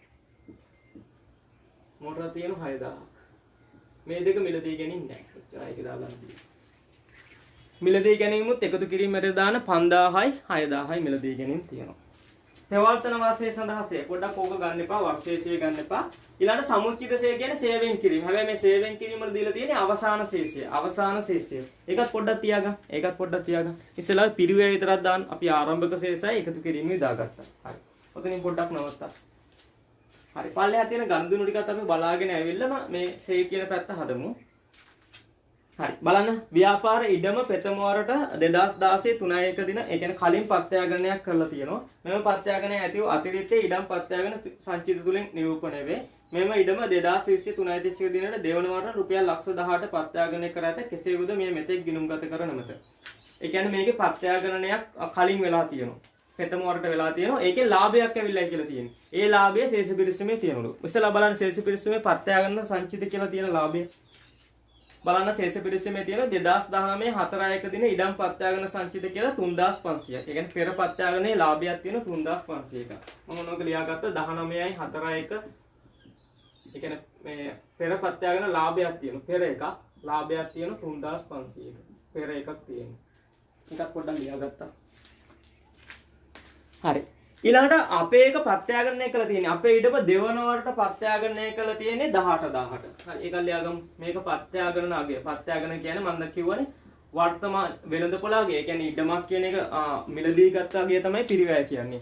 ඒ ඉඩම අද වටිනාකම. අද කොච්චර වටිනාකම තියෙනවද තමයි පත්‍යාගණන අගය. අද වටිනාකම 18000යි. 18000. හරි. පත්‍යාගණනේ පියවර දෙකක් තියෙනවනේ. පළවෙනි පියවර සේ ඉවත් කරන එක. දැන් ඉඩම් කියන ඒවා දන්නෝනේ ෂේ කරන්නේ නැහැ කියලා. එහෙනම් පළවෙනි පියවර නැහැ. දෙවෙනි පියවර පත්‍යාගන ලාභය හෝ පාඩුව ගන්න එක. මම කිව්වා පත්‍යාගන ලාභයක් හෝ පාඩුවක් ගන්න අදාළවත්කමේ ධාරණාගයයි පත්‍යාගනගය අතර වෙනස ගන්න. දැන් ඉඩම කියන එකේ ෂේ නැති නිසා ධාරණාගයත් වෙන්නේ පිරිවැයම තමයි. මේ තියෙන ආරම්භක පිරිවැය 22500යි. එහෙනම් ඉඩමේ පිරිවැය. නැත්නම් ඔක ධාරණාගය කියන එක කොහොමද ඉඩම කියන එක නෑ. ඉඩමේ පිරිවැය තියෙන 22500යි.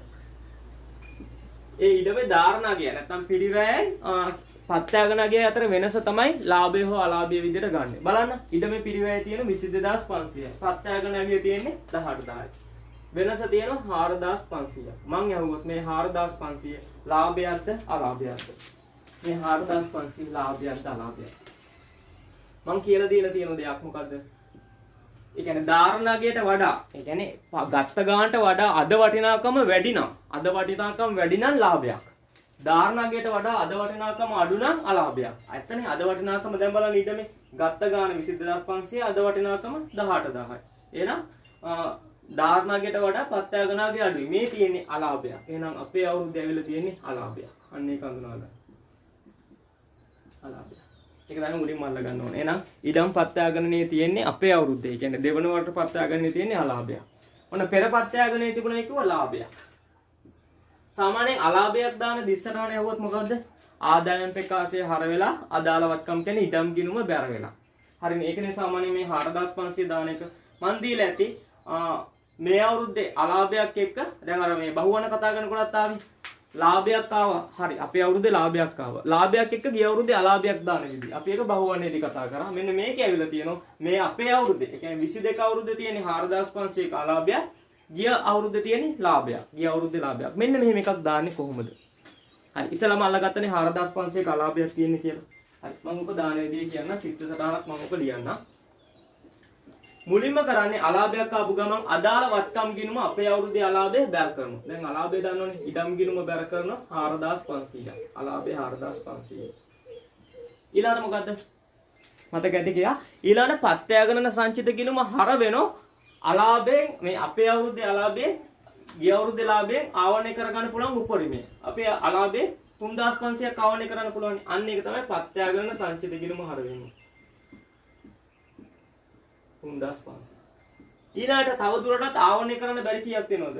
4500 තුන 3500 ආවරණය කරේ. ආවරණය කරගන්න බැරි ගාණක් තියෙනවා තව 1000ක්. අන්න ඒක තමයි ආදායම් ප්‍රකාශයේ හර වෙන්නේ. ආදායම් ප්‍රකාශයේ හර වෙන්නේ. මොනවාද තමයි චිත්ත සටහන. අපේ අවුරුද්දේ අලාභයක්. ඒ කියන්නේ 20 අලාභයක් එක්ක ගිය අවුරුද්දේ ලාභයක් දාන විදිය. හරි. ඕක අදාළ තැන් වලට දාමු. ඉස්සලාම ඉඩම් ගිණුම බැර වුණා. ඉඩම් ගිණුම බැර වෙලා කියන්නේ ඉඩම් වලින් අඩු වෙනවා. ඉඩම් ගිණුමට පිරිවැයයකට බැර වෙනවා කියන්නේ ඉඩම් වලින් අඩු වෙනවා. මොකක් නිසාද? පත්‍යාගන නිසා. එහෙනම් පත්‍යාගන තීරුව යටතේ 4500ක් අඩු කරන්න. ඔක හරියද කියලා උත්තරේ බලාගන්න පුළුවන් 22500 4500 කියනවා අවසාන ශේෂය පත්‍යයගෙන ගියම තමයි එන්නේ 18000. ඒ කියන්නේ ඉඩම් ගිණුම් බරපොවේ ඉඩම් වලින් අඩු කරන්න. මොකක් නිසාද උනේ? ඒ තීරුව පත්‍යයගෙන. ඒ කියන්නේ 4 වෙනි තීරුවේදී 4500ක් අඩු කරා. මම හිතනවා ඒක කරා කියලා. ඊළඟට පත්‍යාගන සංචිත ගිණුම හර වෙලා. පත්‍යාගන සංචිත කියන්නේ වෙනත් විස්තීන ආදායම. සාමාන්‍ය පත්‍යාගන සංචිත කියන්නේ හිමිකම් අයිතමයක්. හිමිකම් වල සාමාන්‍ය මොන ශේෂයක්ද තියෙන්නේ? ගැර ශේෂයක්. හැබැයි මේකේ තියෙන්නේ හර ශේෂයක්. ඒ කියන්නේ හිමිකම් අයිතමෙන් අඩුවීමක්. ඒ කියන්නේ පත්‍යාගන සංචිත අඩුවීමක් වෙන්නේ. අන්න ඒක දාන්නේ කොහටද? අපි යනවා ආදායම් ප්‍රකාශයේ මුලට. ආදායම් ප්‍රකාශය ගන්න මුලම ආදායම් ප්‍රකාශය ගහපු එකේ. ඒකේ ඇති වෙනත් විස්තීන ආදායම් කියලා. මේ තියෙන වෙන එකතු කිරීම වෙනත් විස්තීන ආදායම් කියලා රූල් තුනක් ඉදිරියට. අන්න ඒකේ තමයි දාන්නේ පත්‍යාගරණ සංචිත. එහෙනම් මේකේ දාගන්න පත්‍යාගරණ කිරීම ලියන අලාභ කියලා. අලාභ කියලා අර සංචිත ගිණුම හර වෙච්ච ගාන. 3500ක් දානවා. හැබැයි හර වෙච්ච නිසා සාමාන්‍ය බැරනේ තියෙන්න ඕන හර වෙලා කියන්නේ මේක වරහන් කරන්න ඕන. අඩු කිරීමක් විදියට දානවා. පත්‍යාගන ලාභය කියලා 3500ක් දාලා අඩු කිරීමක් විදියට දානවා. අඩු කිරීමක්. අඩු කිරීම. නැත්නම් මේක පත්‍යාගන සංචිත කියලා ලිව්වත් හරි. පත්‍යාගන සංචිත කියලා ලියන්න. පත්‍යාගන සංචිත. කියලා 3500ක් අඩු කරන්න ඕන වෙනත් විස්තීන ආදායම් වල 3500ක් අඩු කරලා. ඉතිරි 1000ක් තියෙනෝනේ. ආදායම් ප්‍රකාශයේ හර වෙලා. ආදායම් ප්‍රකාශය හර වෙනවා කියන්නේ කොහොමද හර වෙන්නේ වියදම්නේ. වියදමක් විදියට දාන්නේ මොකද්ද ඔය වියදම? මේ වියදම් chart එකේ ඔය වියදම වෙනත් වියදමක්. මේ ප්‍රදානෙකට අදාළ නැහැ වෙනත් වියදම් විදියට දාන්නේ ඉදම් පත්‍යාගන අලාභ කියලා. අලාභ කියලා කෙලිම වියදමක් විදියට දානවා. වෙනත් වියදමක් විදියට දාන 1000. වෙනත් වියදමක් විදියට දැම්ම 1000. හරිනේ පත්‍යාගන සංචිත ගිණුම හර එක දැම්ම වෙනත් විස්තීන ආදායම් වලට පත්‍යාගන සංචිත කියලා හර වුණ නිසා අඩු කිරීමක් විදියට ඉතුරු ආදායම් ප්‍රකාශ හර වෙච්ච එක ඉඩම් පත්‍යාගන ලාභය කියලා වෙනත් වියදමක් විදියට දැම්ම 1000යි. සම්පූර්ණ වටිනාකම 3500 ඉඩම් වලින් අඩු කරා. ඉඩම් වලට අඩු ඉඩම් 4500 ඉඩම් වලින් පත්‍යාගන තීරුවටදී 4500ක් අඩු කරා.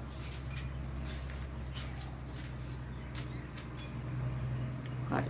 ඔන්න අදාළ තැන් තුනට අපි ඉඩම් පත්‍යාගනේ දාමු. හරි. එතකොට ඉඩම් වල වැඩ ඉවරයි. ඉඩම් වල තවත් කරන්න දෙයක් නැහැ. ඉඩම් එච්චරයි තියෙන්නේ. ඉඩම් සේව කරන්නේ නැහැ. ඒ නිසා එතනින් පස්සේ ඉවරයි. හරි. ඊළඟ කොටසට යනවා. ඊළඟට කියවනවා. ඊළඟ එක දැන් ඉඩම් පත්‍යාගන ඉවරයි. වර්ෂය තුලදී ගොඩනැගිලි සහ මෝටර රථ පිළිවෙලින් 2019 10/1 සහ 2020 1/1 මිලදී ගෙන ඇත. කෙසේ වුවද මේ මිලදීගත් නොසලකා වැරදි සාධක ලෙස වත්කම් වර්ෂ අවසානයේ පිරිවැය මත ශේඛරණය කර ඇත. ඊළඟ තියෙන දීපෙළ පිරිවෙත උපකරණ සරල මාර්ගමයට ශේ කරන ශේ ප්‍රතිශත දීලා තියෙනවා. ගොඩනැගිලි 5%යි මෝටර රථ 10%යි කාර්යාල උපකරණ 20%යි. මෝටර රථ භාණ්ඩ බෙදා හැරීම සඳහා යොදාගෙන ඇත. අනිකුත් වත්කම් පරිපාලන කර සඳහා භාවිත කරයි. ඒ කියන්නේ මෝටර රථ මොකක් හරි වියදමක් තිබුණොත් බෙදා හැරීමේ වියදම් වලට තමයි යන්නේ. බෙදා හැරීමේ වියදමක් කියලා තමයි කියන්නේ. හරි. මේකේ මේ මොකද්ද මේ කියන්නේ? මේක කියන්නේ මෙච්චරයි. මේක කියන දේ තමයි මෙන්න මේ කියන මේ මෝටර රථයයි අලුතින් මිලදී ගත්ත දෙකක් තියෙනවා. බලන්න එකක් තියෙනවා ගොඩනැගිලි අනිත් එක මෝටර රථ. මේ අලුතින් මිලදී ගත්ත දෙක මිලදී ගත් දින දීලා තියෙනවා. මිලදී ගත් දින. ඒ කියන්නේ අපේ අවුරුද්දේ ඇතුළත තමයි මිලදී ගත් තියෙන්නේ. හැබැයි මෙන්න මේ දින සලකලා නැතුව. දැන් මේකේ වර්ෂයේ ගණනය කළා දීලා තියෙන්නේ. ඒවා සලකන්නේ නැතුවල වර්ෂයේ ගණනය කළා තියෙන්නේ. අන්න ඒක වැරදීනේ. එහෙනම් අපි ඒක හදන්නත් ඕන. හරි. හදන්නත් ඕන. හරි. ඉස්සෙල්ලාම බලමු ගොඩනැගිලි. ඔන්න මම ඉස්සෙල්ලාම ගත්ත ගොඩනැගිලි.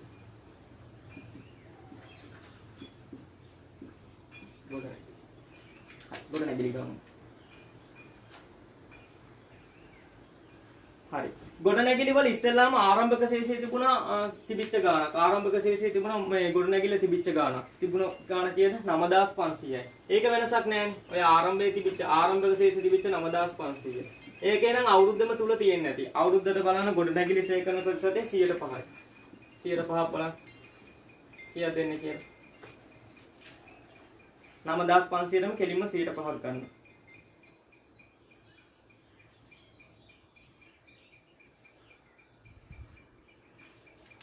කීයක් එනවද? 425.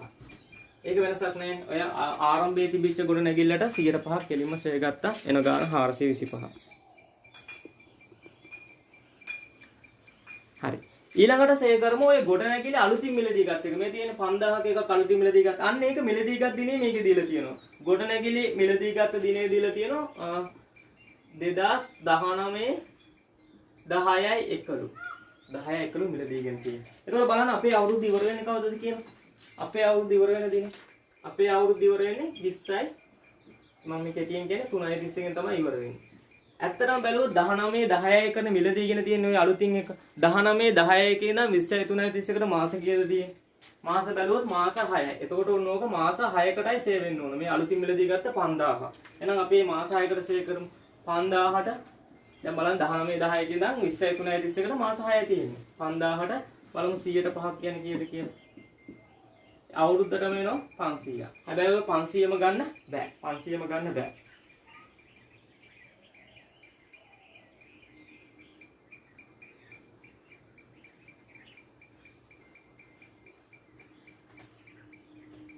පන්දාහට 105ක් කියන්නේ ගාන කීයද? 105ක් කියන්නේ 250. මම අහුවොත් මේ 250ම ගන්න පුළුවන්ද? බෑ. මේ අවුරුද්දට ආවේ මේක තියෙන්නේ මාස 6යි. එහෙනම් දෙකෙන් එකක් ගන්න ඕන. දෙකෙන් එකක්. ඒ කියන්නේ භාගයක් ගත්තා නම් හරි. දෙකෙන් එකක් කියන්නේ කීයද? 125යි. එහෙනම් වර්ෂයේ ගන්න ඕනේ අලුත් එකට 125යි. 125යි. 125යි. ඒකේ ගන්න ඕනේ 125යි. එහෙනම් මෙන්න මේ දෙක එකතු කරන් 425යි. මේ පැවිදි එකට මේ අලුතින් මිලදී ගත්තට මේ දෙක එකතුව බලන්න කීයක් වෙනවද කියලා.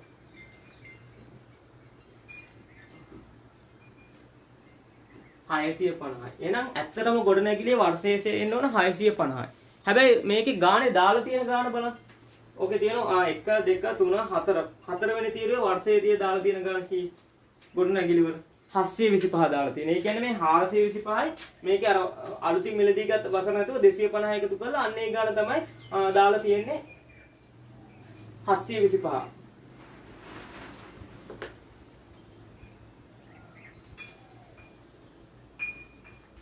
මේ මෙතන ඉන්නේ 475 475 ඉන්නේ 475 475 ඉන්නේ 475යි 475යි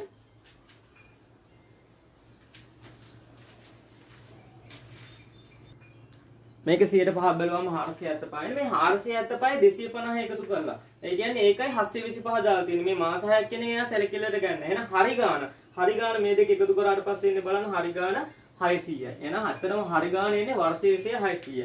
ගොඩනැගිලි සේ කියලා හරි ගාන එන්නේ 600යි. හැබැයි අපි දාලා තියෙන්නේ 725.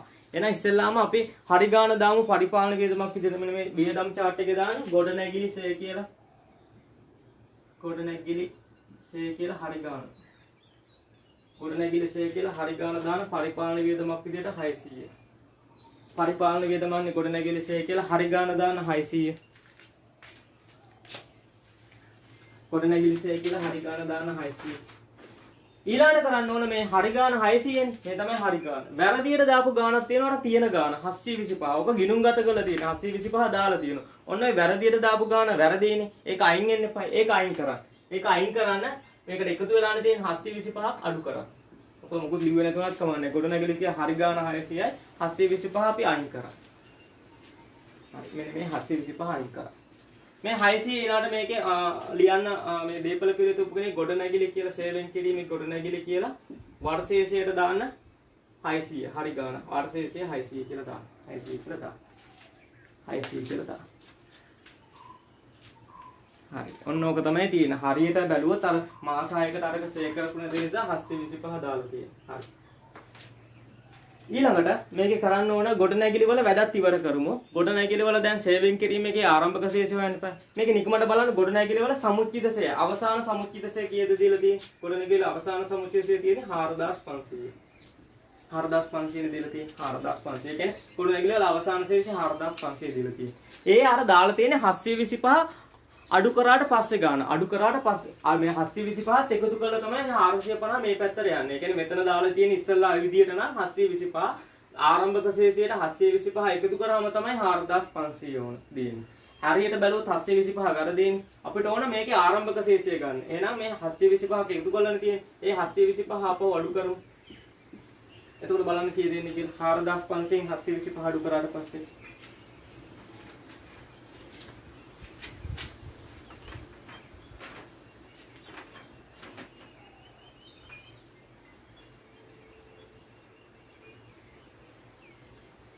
725 අඩු කරාට පස්සේ කීයද එන්නේ 3775. එහෙනම් මේකේ ආරම්භක ශේෂය එන්නේ 3775.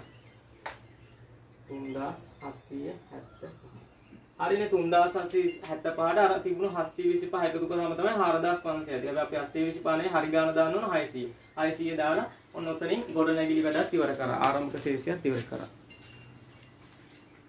ආරම්භක ශේෂය ගන්න එපා. ආරම්භක ශේෂනේ දීලා තියෙනවා. ඔගේ ගාන දීලා තියෙන අවසාන ශේෂය දීලා තියෙන 4500. ඒක ආරම්භක ශේෂය ගන්න නම් අර වර්ෂ ශේෂය ඉස්සෙල්ලා දාපු ගාන 725 නේ ඒක අඩු කරලා තමයි ගන්නේ 3775. හරි. අපි ඒතර ගොඩනැගිලි වැඩ ඉවර කරා. ඊළඟට මෝටර රථයේ ඔන්න ඔය වගේම දෙයක් වෙලා තියෙන්නේ. ඒකෙත් දින නොසලකා තමයි කරලා තියෙන්නේ. එහෙනම් ඒකෙත් වරදක් තියෙනවා. අපි ඊළඟට හොයන්න යමු මෝටර රථ. බලන්න මෝටර රථ. මෝටර රථ. සේකන ප්‍රතිශතය දීලා තියෙන මෝටර රථ 10%යි කියලා. ඉස්සෙල්ලා පැවති මෝටර රථය. මේ ආරම්භක ශේෂවල තියෙන පැවති මෝටර රථය 9500. ඒකේ වෙනසක් නැහැ. එළින්ම 9500ට 10%ක් ගන්න. එක බිඳුවක් නේ අඩු වෙන්නේ 950. ඒක වරදක් නැහැ. ඊළඟට අලුතින් මිලදී ගෙන තියෙන 6000ක්. අරක තියෙන එකතු කිරීම යටතේ 6000ක්. අන්න ඕක මිලදී ගත්ත දිනේ මේකේ දීලා තියෙනවා. ඔන්න අලුතින් ගත්ත එක මිලදී ගත්ත දිනේ දීලා තියෙන මෝටර රථේ 2020 1 තමයි මිලදී ගෙන තියෙන්නේ. අපේ අවුරුද්ද ඉවර වෙන්නේ 20යි 3යි 31. මතකයිනේ. ඇත්තටම බැලුවොත් මේ අලුතින් මිලදී ගත්ත මෝටර රථේ තියෙන්නේ 1යි 1 ඉඳන් 3යි 31ට කීයද? මාස 3යි. මාස 3යි කියන්නේ. එහෙනම් මේකට සේව් වෙන්න ඕන මාස 3කට විතරයි. මාස 3කට. බලන්න අලුතින් මිලදී ගත්ත එකේ පිළිවෙල කීයක් තියෙනවද? 6000. 110ක් බැලුවොත් අවුරුද්දට වෙනවා 600. හැබැයි මාස 3ක්. මාස 3ක් කියන්නේ 4න් එකක්. 4න් එකක් බලන්න කීයද එන්නේ.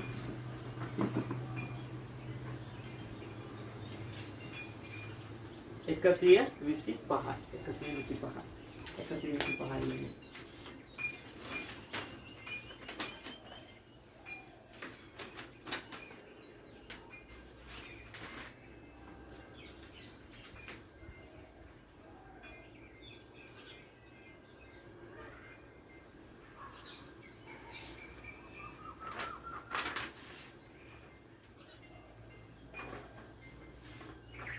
හයිසියට 4න් එකක් බලන්න කීයද? 4න් එකක් 150 ඉන්නේ 150. හැබැයි මේකේ දාන මෝටර රථයේ වර්ෂයේ සේ දාපු ගාන බලන්න. වර්ෂයේ සේ දාලා තියෙන්නේ. මේකේ දාපු ගාන තියෙනවා 1550ක්. වර්ෂයේ සේ 1550. ඒ කියන්නේ මේ 950යි 600යි අරන් තියෙන්නේ. මේකේ අර මාස 3 කියන එක සලකලා නැහැ. හරිනේ? ඒ කතාවනේ ඒකේ තියෙන්නේ. එතකොට මේකේ හරියට ගාන මේ දෙක එකතු කරාම ඉන්නේ 950 150 එකතු කරාම 1100. හරියට නම් වර්ෂයේ මෝටර රථයේ එන්නේ 1100. එහෙනම් අපි හරි ගාන තමයි දාන්න ඕන. ඉස්සෙල්ලාම වියදමක් විදිහට දාන්න. මෝටර රථයේ බෙදා හැරීම කටයුතු කරන දාගන්න එක එන බෙදා හැරීම වියදමක් විදිහට දාන්න මෝටර රථයේ කියලා. මෝටර රථයේ කියලා දාන්න 1100. හරි ගාන 1100යි. මේකේ වැරදියට දාපු ගානක් තියෙනවනේ 1550. අන්න ඒක අයින් කරන්න. ඒකම බෙදා හැරීම වියදම් වලින් අඩු කරන්න 1550. අයි මේ බෙදා හැරීම වියදම් ගියේ මෝටර රථ බෙදා හැරීම කටයුතු සඳහා භාවිතා කරන්න කිව්වා. හරි එක දැම්මා 1100. වැරදියට දාපු එක 1550 අඩු කරා. ඒක වාර්තා කළා නැති. ඒක අඩු කරා. හරි එක දැම්ම 1100. වැරදි එක අඩු කරා 1550. එහෙනම් මෙතෙන්දට දාමු ඊළඟට ලියන සේවයෙන් කිරීමේ ඊළඟ අයිටමේ මෝටර රථ. ඒකේ වර්ෂයේ සේ විදිහට ආවේ හරි ගාන 1100. හැබැයි ඉස්සෙල්ලා දාලා තියෙන්නේ ඉස්සෙල්ලා දාපු ගාන අරන් තමයි අවසාන ශේෂය අරන් තියෙන්නේ. කීයද දාලා තියෙන්නේ? අවසාන ශේෂය දාලා තියෙන 3500. එහෙනම් මේකේ ආරම්භක ශේෂයක් ගන්න එපා. එතකොට මේ 3500 හදලා තියෙන්නේ ඉස්සෙල්ලා දාපු වැරදි ගාන ගත්තට පස්සේ. ඒ කියන්නේ මේ අවසාන ශේෂය ඉස්සෙල්ලා තිබුණ විදිහට නම් 3500 තියෙන්නේ. වැරදි ගාන වර්ෂයේ ශේෂය දාලා තියෙන්නේ 1550ක් එකතු වුණාට පස්සේ. එහෙනම් එකතු වෙන කලින් තිබිච්ච ගාන කීයද? බලන්න එකතු වෙච්ච කලින් තියෙන ගාන කීයද කියලා.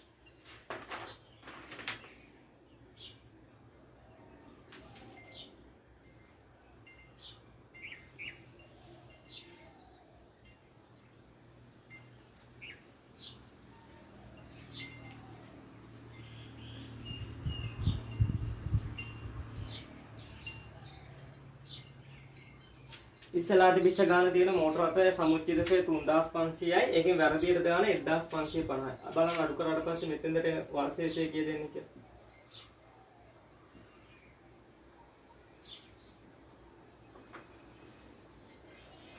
2950යි. 1950යි.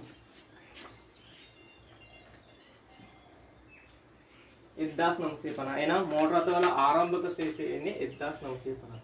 ඒ කියන්නේ අවසාන ශේෂයකින් වර්ෂයේ ඉස්සෙල්ලා දාපු ගාන අඩු වුණාට පස්සේ ඒ දෙක එකතු වෙලානේ තියෙන්නේ 1000. ඒ කියන්නේ මේ 3500 අරන් තියෙන්නේ වර්ෂයේ 1500ක් එකතු වෙලා. එහෙනම් එකතු වෙන කලින් තිබිච්ච ගාන 1950 අපි හරි ගාන දාගත්තා. හරි. එතකොට ඒක අපි ඉවර කරා.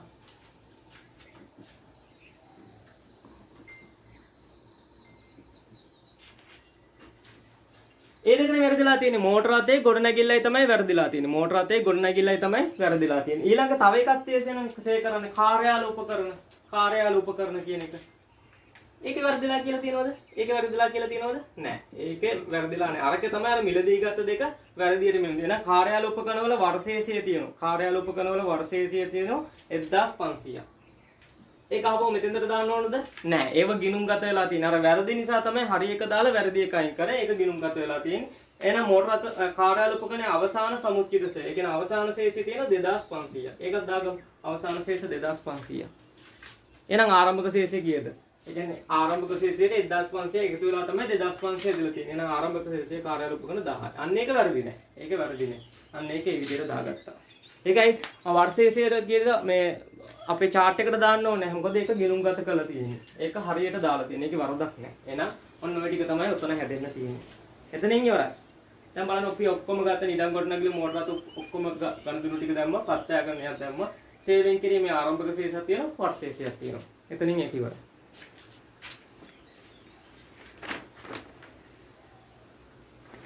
හරි. එතකොට අපි ඔය පස්වෙනි ගැළපිල්ල තමයි එතනින් ඉවර කරේ. පස්වෙනි ගැළපිල්ල ඉවර කරා. හරි. අපි ඉක්මනට බලමු 6 වෙනි ගැළපිල්ල. ගණදෙනු කර විසින් සමාගමට විරුද්ධව පවරා ඇති නඩුවක තීන්දුව 2020 5/15 දින ප්‍රකාශයට කළ නමුත් එය අනුව සම්පූර්ණ වන්දි පීම සඳහා 550ක් ගෙවන ලදී. මෙම නඩුව 2019 12/30 ගොනු අතර සමතය 3/31 දිනට හඳුනාගත් ප්‍රතිපාදන ශේෂය ශේෂ පරිශ්‍රමයේ දක්වා ඇත. 2026 තුලින් අධ්‍යක්ෂ මණ්ඩලය විසින් සමාගමේ මූල ප්‍රකාශ අනුමත කිරීම සඳහා අනුමැතිය ලබා දෙන ලදී. හරි. මේ තියෙන්නේ මොකද්ද? ප්‍රතිපාදනයක්. ප්‍රතිපාදන කියන එක තමයි මෙන්න මේකෙන් තියෙන ප්‍රධානම දේ තමයි ප්‍රතිපාදන කියන එක. ප්‍රතිපාදන.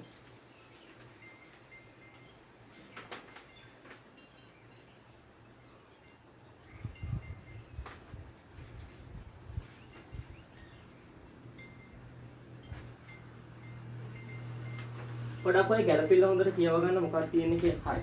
ඉස්සෙල්ලා මේක මේ ප්‍රමිත දෙකක් තියෙනවා. එකක් වාර්තා කරන කාර්යචර්යයෙන් පසු සිද්ධීන් සහ ප්‍රතිපාදන කියන්නේ. බලන්න මේ ගනුදෙනුව වෙලා තියෙන දවස තීන්දුව ඇවිල්ලා තියෙන්නේ 2020 5/15. අපේ කාලච්ඡේදය ඉවර වෙලා තමයි තීන්දුව ඇවිල්ලා තියෙන්නේ. 2020 5/15 තමයි තීන්දුව ඇවිල්ලා තියෙන්නේ. 20 5/15. හැබැයි මේකේ මූල ප්‍රකාශ අනුමත කළ දිනය කවදද? 6/15. අන්න අපේ කාලච්ඡේදයේ අවසාන දිනය තියෙන 23/31නේ. අපේ කාලච්ඡේදයේ අවසාන දිනයත් අනුමත කළ දිනයත් අතර එකක් තමයි තියෙන්නේ. එහෙනම් මේක වාර්තා කරන කාලච්ඡේදයෙන් පසු සිද්ධියක්. ඊළඟට බලනවා ගලපනවද නොගලපනවද කියලා. මේ නඩුව දාලා තියෙන්නේ කවදද? ගොනු කරලා තියෙන්නේ 2019 12/31. ඒ කියන්නේ අපේ දිනයට කලින්. ඒ කියන්නේ අපේ අවසාන දිනට සාක්ෂියක් සපයනවා. එහෙනම් මේක ගලපන සිද්ධියක්. අන්න ඒක තමයි මුලින්ම අල්ල ගන්න ඕන. වාර්තා කරන කාර්යයේ අතුරුතුරුනේ කාලච්ඡේදයෙන් පසු සිද්ධියක්. අනිත් එක මේ අවසාන දිනට සාක්ෂියක් සපයනවා. ඒ කියන්නේ මේ අවසාන දිනයට කලින් දාපු නඩුවක තීන්දුව තමයි මේ වෙන්නේ. අන්න ඒ නිසා මුලින්ම අල්ල ගන්න මේක ගලපන සිද්ධියක් කියලා. ගලපන සිද්ධියක්. මේවට කියන්නේ ප්‍රතිපාදනයක්. ප්‍රතිපාදනයේ දිශටහන දාන්නෝනේ. ඒක වියදමක් විදිහට දානවා. අනිත් එක වගකීමක් විදිහට දානවා.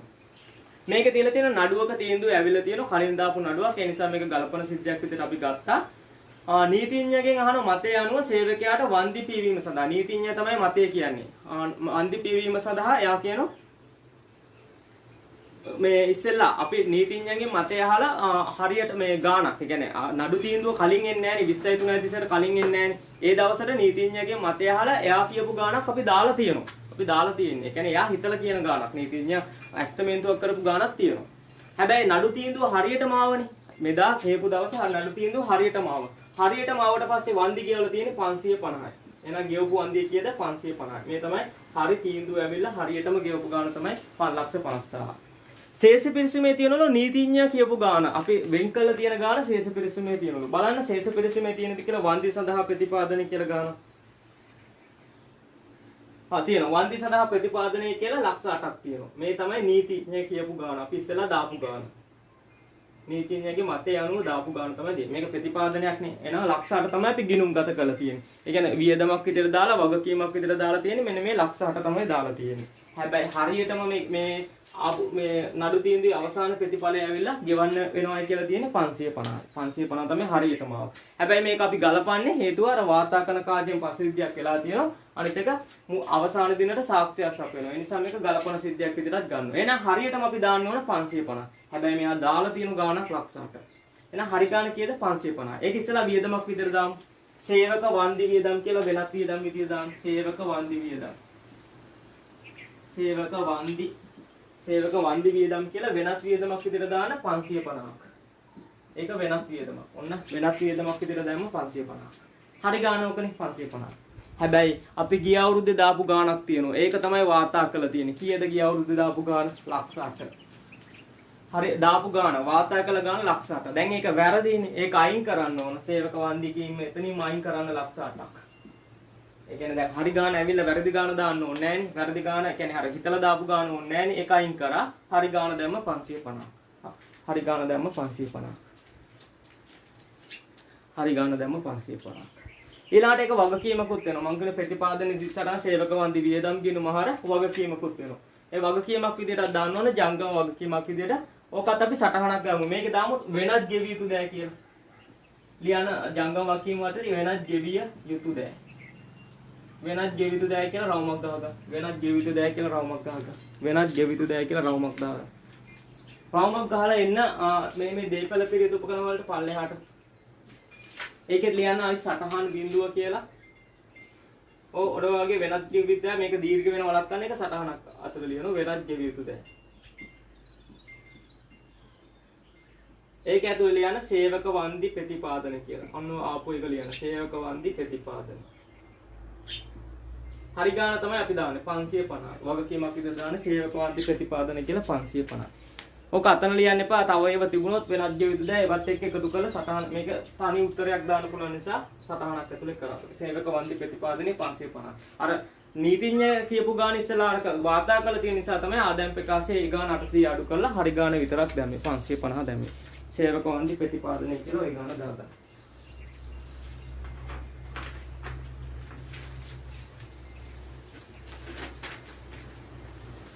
හරි. මම හිතනවා ඒකත් හරි කියලා. හරි. ඊළාට අපි කරේ අවසාන කරපු ගැළපෙල කීයද? 6 වෙනි එක. ඊළාට අපි 7 වෙනි එක කරමු. ඔන්න ඊළාට තියෙනවා ගොඩනැගිල්ලේ භාවිතය අයිතිය වසර මන්දියව කල්බදු පෙමිතිය. කල්බදු පෙමිතිය අපි වෙනස් වුණානේ පෙමිතිය. කල්බදු පෙමිතිය වෙනස් වුණා. දැන් කල්බදු වත්කම් වලට කියන නම මොකද්ද? භාවිත අයිතිය සහිත වත්කම් කියලා. දැන් වෙනසක් වුණා 2019 ඉඳන් ওই භාවිත අයිතිය සහිත වත්කම් කල්බදු වත්කම් කියන එක දීපල පිරිතුපන ලේඛනයට ගන්නෙ නැහැ. දීපල පිරිතුපන ලේඛන ගන්න එක වෙනම වාර්තා කරනවා. ඔක 2019 පේපරේ ඉඳන් තමයි ආවේ. භාවිත අයිතිය සහිත වත්කම් කියන කල්බදු වලට නම ඒක වෙනම වාර්තා කරන්න ඕන. ඒ කියන්නේ දීපල පිරිත ලේඛනයට ගන්න. ඒ කියන්නේ වෙනම සටහනක් ඇතුලේ වාර්තා කරන්න ඕන. බලන්න කියවන්න ගොඩනැගිල්ලක් භාවිත අයිති සඳහා වසර 4 කාලය ලබා ගැනීම සඳහා සමාගමක් වශයෙන් කල්බදු ගිවිසුමට එළඹුණා. අලුත් වැඩියාව සඳහා 500ක් වේදමක් දැරීමෙන් පසු මෙම ගොඩනැගිල්ල භාවිතය සඳහා යොදාගත හැකි විය. මෙම අලුත් වැඩියා කරන මුළු කල්බදු ප්‍රතිලාභ ලැබෙනවා. මෙම මුදල වෙනත් පරිපාලන වේදම් තුලද ගිණුම්ගත කර ඇත. අලුත් වැඩියා කාලය තුල කල්බදු පොලියක් අය කරන නොලැබේ. ගිවිසුම අනුව 3 වාර්ෂික කල්බදු වාරිකයක් ගෙවිය යුතුය. අවසන් වර්ෂය සඳහා අදාළ කල්බදු පොලිය 1890යි. ඔන්න ඔහොම ටිකක් දීලා තියෙනවා. පොඩ්ඩක් ඔය ගැළපෙන්න කියව ගන්නකො.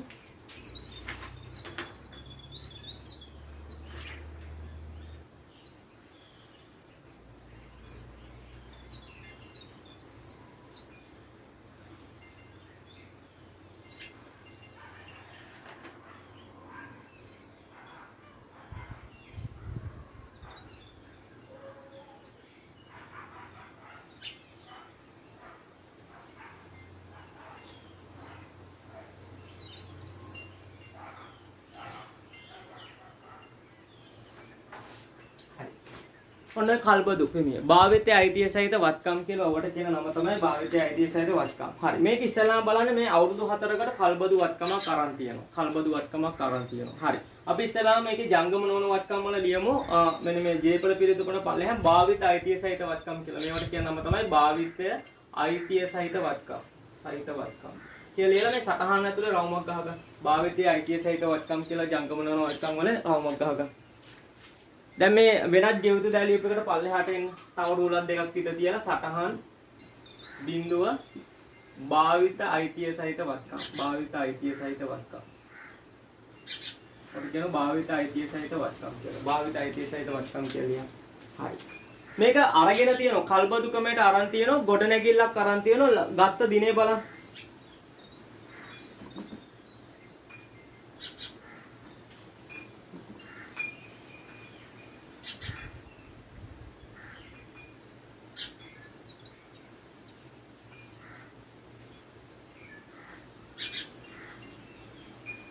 හරි භාවිතය අයිතිය සහිත වත්කමක් අරන් තියෙන ගොඩනැගිල්ලක්. බලන්නේ ගත්ත ගාන භාවිතය සහිත වත්කම ගත්ත ගාන කීයද කියලා. ඕක මෙතන නැතුණාට ඕක තියෙනවා භාවිතය අයිතිය සහිත වත්කම ගත්ත වටිනාකම ශේෂ පිරිසීමේ ගිණුම් ගත කරලා තියෙනවා. ගොඩනැගිල්ලක් නේ අරන් තියෙන්නේ. බලන්න තියෙනවා ශේෂ පිරිසීමේ භාවිතය අයිතිය සහිත වත්කම ගොඩනැගිල්ල. ඕන මේක අරන් තියෙන ගොඩනැගිල්ලන් අපි ගොඩනැගිලි කියලා දාමු. ගොඩනැගිල්ල ගත්ත ගාන ශේෂ පිරිසීමේ තියෙනවා භාවිතය අයිතිය වත්කම කියලා ගොඩනැගිල්ල කියලා කල්බදු එක 12600යි. වටිනාකම තිබුණා තියෙන්නේ 12600. එහෙනම් කල්බදු. මේක දාන්නේ ගොඩනැගිලි ගිණුම හර කරලා ඒක තමයි භාවිත සහිත අත්කම් වෙන්නේ. කල්බදු ණයහිමි ගිණුම. කල්බදු ණයහිමි ගිණුමත් බැර වෙන්නේ. ඕනනම් ගැහුවොත් කල්බදු ණයහිමි ගිණුම. අපි පල්ලෙහා ගාමු කල්බදු ණයහිමි ගිණුම. ඒක බැර වෙනවා 12600යි. ඉස්සරහින් ලියුව ගොඩනැගිලි කියලා. මේකත් එක්කම ගහ ගන්න කල්බදු ණයහිමි ගිණුම. ගොඩනැගිලි කියලා කල්බදු ණයහිමි ගිණුමකුත් ගහ ගන්න කල්බදු ණයහිමි ගිණුම බැර කරන්න 12600ක්. මේකත් එක්කම ගහ ගන්න කල්බදු ණයහිමි ගිණුම. ඒක දිස්සටහනක් තියෙන. පිළිවෙල වාර්තා කරන්නේ ගොඩනැගිලි ගිණුම හර කරා. දැන් දීපල පිළිතුපන ලේඛන ඇතුළේ දාන්නේ නැහැ. ඒක වෙනම සටහන කියන්නේ භාවිතය සත්කම් ගොඩනැගිලි කියලා 12600යි. කල්බදු ණයහිමියෝ. ගත්ත වටිනාකම කල්බදු ණයහිමියෝ බැර වෙනවා 12600යි. මේකෙම තව දෙයක් තියෙනවා. මේකේ තව තියෙනවා මෙම ගොඩනැගිල්ල අලුත් වැඩියක් කිරීම සඳහා ලක්ෂ 5ක වියදමක් දරලා තියෙනවා. හරි ව්‍යාපාරය තමයි වියදමක් දරලා තියෙන්නේ. ඔය දැන් භාවිතයෙන් ඉස්සෙල්ට වත්කම් වල වටිනාකම ගණනය කරන විදියක් තියෙනවා. එකක් තමයි ඉස්සෙල්ලා ගත්ත ගාන කල්බදු ක්‍රමයට ගත්ත ගාන. ඒ කියන්නේ අවම කල්බදු ගේම් වල වර්තමාන අගය. ඒ තමයි 12600. ඒකට සිජු වියදම්. සිජු වියදම් කියන්නේ මොකක් හරි ඒ වත්කමට අදාළ වියදමක් දැරුවොත් ඒකත් එකතු කරන්නයි කියලා තියෙනවා. ඒකත් එකතු කරන්න. එහෙනම් මේකේ අලුත් වැඩියා වියදමක් දාලානේ. එහෙනම් භාවිතයේ සහිත අත්කම් වලට එකතු කරනවා අලුත් වැඩියා වියදම කියලා. අලුත් වැඩියා නැත්නම් සිජු වියදම් කියලා අලුත් වැඩියා වියදම කියලා 500ක් එකතු කරා 500ක් එකතු කරා 500ක් එකතු කරනවා භාවිතයේ සහිත අත්කම් වටිනාකම ගන්නේ මූලික පිරිවැයට අලුත් වැඩියා වගේ වියදම් තිබුණොත් ඒ කියන්නේ සිජු වියදම් දැම්මොත් ඒක එකතු කරාට පස්සේ අනිත් එක තියෙන මේ අලුත් වැඩියා වියදම මුළු කාලය තුල ප්‍රතිලාභයක් ලැබෙන නිසා තමයි සිජු වියදම් විදියට එකතු කරේ ඕක දාලා තියෙනවා කියන වෙනත් පරිපාලන වියදම් තුල බෑ මේක වියදමක් නෙවෙයි මේක අදාළ වත්කමට එකතු වෙන්න ඕන එකක් ඒ කියන්නේ මේක කල්බදු වත්කමට එකතු වෙන නම් වෙනත් වියදමක් පරිපාලන වියදමක් විදියට දාලා තියෙනවා. එහෙනම් ඒක වැරදි. ඒක අයින් කරමු. පරිපාලන වියදම් වලින් අඩු කරන්න 500ක් අලුත් වැඩියා වියදම කියලා. අලුත් වැඩියා වියදම කියලා. පරිපාලන වියදම් වලින් අඩු කරන 500ක් අලුත් වැඩියා වියදම කියලා. පරිපාලන වියදම් වලින් අඩු කරන 500ක් අලුත් වැඩියා වියදම කියලා. අලුත් වැඩියා වියදම කියලා 500ක් අඩු කරා. අලුත් වැඩියා වියදම කියලා 500ක් අඩු කරනවා. මොකද ඒක භාවිතයේ සහිත වත්කමට තමයි එකතු වෙන්න ඕන. භාවිතයේ සහිත වත්කමට තමයි එකතු වෙන්න ඕන. හරි. අනිත් එක වැදගත්ම දේ මේ කල්බදු වත්කම ගත්ත දිනේ කවදයි? 2020 3:31. ඒ කියන්නේ අපේ කාලච්ඡේදයේ අවසාන දිනේ. එහෙනම් අපි ඒක ගත්ත වටිනාකම දැම්ම ඉස්සෙල්ලාම වෙනම සටහනක ගොඩනැගිලි කිනු මහර කල්බදු ණයහිමියෝ බෑර. ඊළඟට ඕකේ අර මූලික සිජු වියදමක් දාලා තිබුණා. අලුත් වැඩියා වියදමක් ඒක එකතු කරා. ඒක පරිපාලන වියදම් විතර දාලා තියෙනවා. එහෙනම් පරිපාලන වියදමත් අඩු කරා. ඒක හරි. ඊළඟට දැන් මේ කල්බදු දාන මම කියවනේ කල්බදු දාන පියවර ටිකක් තියෙන ඉස්සලා වත්කමේ පිරිවැය. අවම කල්බදු ගෙවීම වල වර්තමාන අගය දැම්මා. හරි කල්බදු ණයහිමියට දැම්මා. ඊළඟට මූලික ගෙවීමක් තියෙනවා ඒක දානවා. මේක දීලා තියෙන විදිහට මූලික ගෙවීමක් නැහැ. ඊළඟට හැම අවුරුද්දම දාන දෙකක් තියෙනවා. මොකද්ද? කල්බදු පොලියයි කල්බදු වාරිකයයි. අන්න මේ දෙක වාර්තා කරන්න තමයි තියෙන්නේ. හරි ඊළඟට තියෙනවා කල්බදු පොලියක් අය කරනවායි කියලා වාර්ෂික වාරිකයේ තියෙන 4413ක් 2020 3:31 අවසන් වර්ෂයේදී කල්බදු පොලිය තියෙන 1890. මං අහුවොත් මේකේ කල්බදු පොලියයි වාරිකයයි දානවද නැද්ද? හේතුව මේක දාන්නේ නැහැ. ඒකට හේතුව කිව්වොත් මොකද? මේක අරගෙන තියෙන 20යි 3යි 31 දිනට. එහෙනම් අපේ අවසාන දවසේ. අපි එතකොට අපේ අවුරුද්දේ කල්බදු පොලියකුයි වාර්ෂිකයකුයි ගෙවන්න ඕනේ නැහැ. මොකද අවසාන දවසේ නිකන් ඊළඟ අවුරුද්දේ තමයි ගෙවන්න ඕනේ. එහෙනම් මේ අවුරුද්දේ මුකුත් ගෙවන්නේ නැහැ. එහෙනම් කල්බදු වාර්තා කරන්න තියෙන්නේ පිරිවැය විතරයි. පොලියයි වාර්ෂිකයයි වාර්තා කරන්නේ නැහැ. හේතුව අවසාන දවසේ ගත්තේ. 2019 4 එක ගත්තා නම් ওই දෙකම වාර්තා කරන්න ඕනේ. මේක අරගෙන තියෙන්නේ 2020 3යි 31 නිසා මේකේ පොලියයි වාර්ෂිකයයි වාර්තා කිරීමක් වෙන්නේ නැහැ. හරි. එහෙනම් එතනින් එච්චරයි තියෙන්නේ. එහෙනම් කල්බදු ණය හිමි ගිණුමේ තියෙන්නේ ওই 12600 විතරයි වෙන මුකුත් වාර්තා වෙන්නේ නැහැ. එහෙනම් කල්බදු ණය හිමි විදියට නැත්තම් භාවිත අයිති සහිත වත්කම් කල්බදු ණය හිමි ගිණුමේ වගකීම වෙන්නේ 12600 විතරයි. හරි. එච්චරයි තියෙන්නේ. හරි. එහෙනම් මේ භාවිතය අයිති වත්කම් ඊළාට ඇහුවොත් මේ භාවිතය සහිත වත්කම් වල පිරිවැය ඇහුවා මේකෙන් සෙයත් අඩු කරන්න බෑ. දීපල පිටු ලේඛනයේ වගේම මෙතනින් ඉස්සලා පිරිවැය හොයාගමු. 12600 ට 500 එකතු කරාම 13100. ඊළඟ මේක ෂෙයා කරන්න එපයි. මම අහුවොත් ෂෙයා කරනවද? ෂෙයා කරනවද නැද්ද? ෂෙයා කරන්නේත් නැහැ. ඒකට හේතුව මොකද්ද? ෂෙයා කරන්නේත් නැහැ. ඒක ඒත් 23 31 නේ අරන් තියෙන්නේ. ඒතකොට අපේ අවුරුද්දේ අවසාන දවසේ මිලදී ගත තියෙන්නේ. එහෙනම් මේකට ෂෙයා කරනවද? නැහැ. ෂෙයාත් නැහැ. එහෙනම් භාවිත සහිත අත්කම් කියලා ජංගම නොවන අත්කම් අතුරු දාන්නේ 13100ම තමයි. ෂෙයා කරන්නේ නැහැ. ඒකට හේතුව අවසාන දවසේ මිලදී ගත්ත නිසා. 13100ක් දාන්න භාවිත සහිත අත්කම් කියලා. අලුත් වැඩියා සිජු වියදමත් එකතු වුණාට පස්සේ. ඊළඟ ණය හිමි ගාන එන්නේ මේ ගානම තමයි 12600ම තමයි. එහෙනම් මේ ණය හිමි 12600ම තමයි ඉන්නේ. 12600ම තමයි. පහළට යන්නේ 331 ශේෂය පහළට යන්නේ ගිණුම තුලනය කරත් ඒත් යන්නේ 12600ම තමයි. හරි. මං ඊළාට අහන ප්‍රශ්නේ දැන් මේක කල්බදු ණය හිමි කියන වගකීමක් නේ. ජංගම වගකීමක්ද ජංගම නොවන වගකීමක්ද? මතක ඇති කල්බදු කියන එක මේ දෙකටම දාන්න ඕන. ජංගම වගකීමකුයි ජංගම නොවන වගකීමකුයි දෙකටම දාන්න ඕන. ජංගම කියන්නේ මොකද්ද? ඊළඟ අවුරුද්ද ගෙවන්න තියෙන පොලිය හැරවාරකේ ජංගම. ඉතිරි අවුරුදු තුල ගෙවන්න ඕන ඒවා ජංගම නොවන විදිහට දාන්න ඕන. අන්න ඒක බෙදලා දාන්නත් ඕන මේ 12600. මං කියලා දීලා ඇත්තේ ජංගම දාන්නේ කොහොමද කියලා. ජංගම දාන්නේ කොහොමද කියලා දීලා ඇත්තේ. නම් මේ කල්බදු ණය හිමි ගිණුම ආපු ගාන කල්බදු ණය හිමි ගිණුම මකනවා. කල්බදු ණය හිමි ගිණුම ආවේ 12600ෙන්. ජංගම දාන්නේ කොහොමද? ඔව් බහුවන කනක් කියලා ඇති ජංගම දාන්නේ ලබන අවුරුද්දේ වාර්ෂිකය. ඉස්සලා බලන්න වාර්ෂිකය කීයක් තියෙනවද කියලා 4413යි. ඒකෙන් ලබන අවුරුද්දේ පොලිය. මේක දීලා තියෙනවා ලබන අවුරුද්දේ පොලිය. ලබන අවුරුද්දේ පොලිය දීලා තියෙන 1890. අන්නේ ලබන අවුරුද්දේ පොලිය අඩු කරා 1890. අඩු කළා බලන්න කීයද එන්නේ කියලා.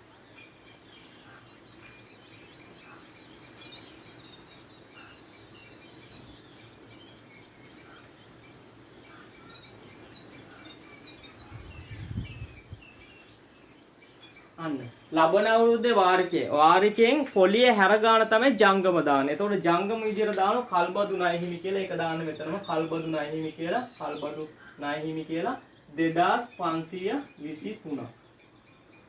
ජංගම යන කීයද? 2523යි. 2523යි. ජංගම නොවන ගාන කොහොමද හොයාගන්නේ? ජංගම නොවන ගාන. දැන් කල්බදු ණය හිමි කිරීමේ අවසාන ශේෂය තිබුණා 12600. ඒකෙන් අඩු කරන්න ජංගම දාපු ගාන 2523.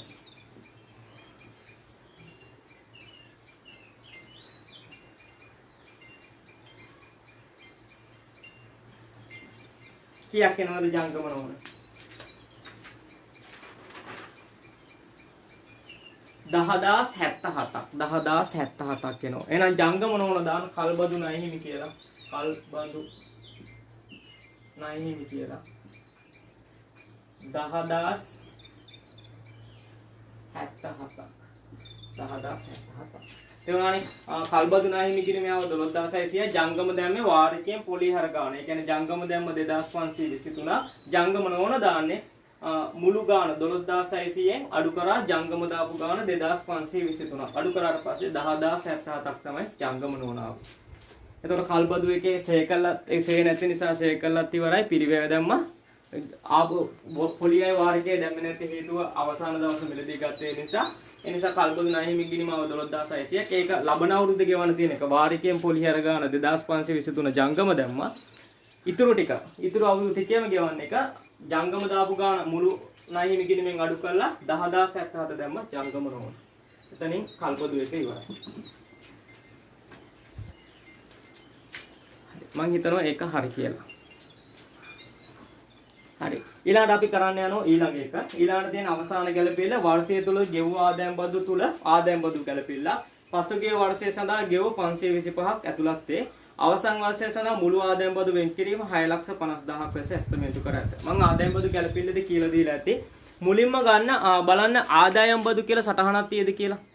ආදායම් බදු සටහනට බලන්න මේ ආදායම් ප්‍රකාශ ඵලයෙන් වෙනත් ආදායම් සටහන තියෙන බදු පෙර ලාභ තියෙන ඊළඟට තමයි ආදායම් බදු සටහන තියෙන්නේ.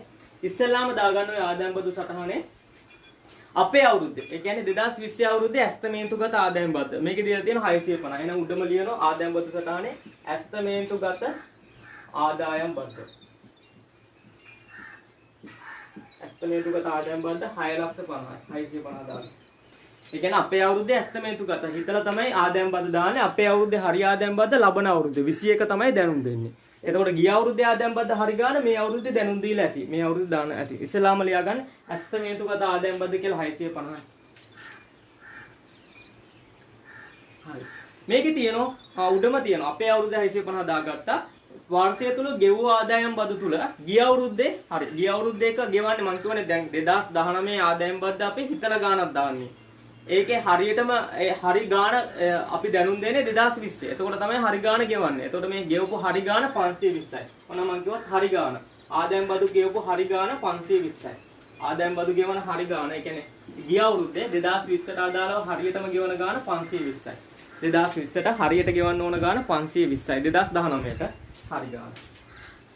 මේ තමයි නිවැරදි එක. නිවැරදි. ඊළඟට ශේෂ පිරිසේ බලන්න ගිය අවුරුද්දේ ආදායම් බදු වෙන් කිරීම කියලා ගාන කීයක් තියෙනවද කියලා. ගිය අවුරුද්දේ 2019 ආදායම් බදු වෙන් කිරීම කියලා. ආදායම් බදු වෙන් කිරීම නැත්නම් ආදායම් බදු ප්‍රතිපාදනය. බලන්න අවසානයේ තියෙන 2019 4 1 ශේෂ පිරිසෙමේ තියෙන ආදායම් බදු ප්‍රතිපාදනය 400යි කියලා.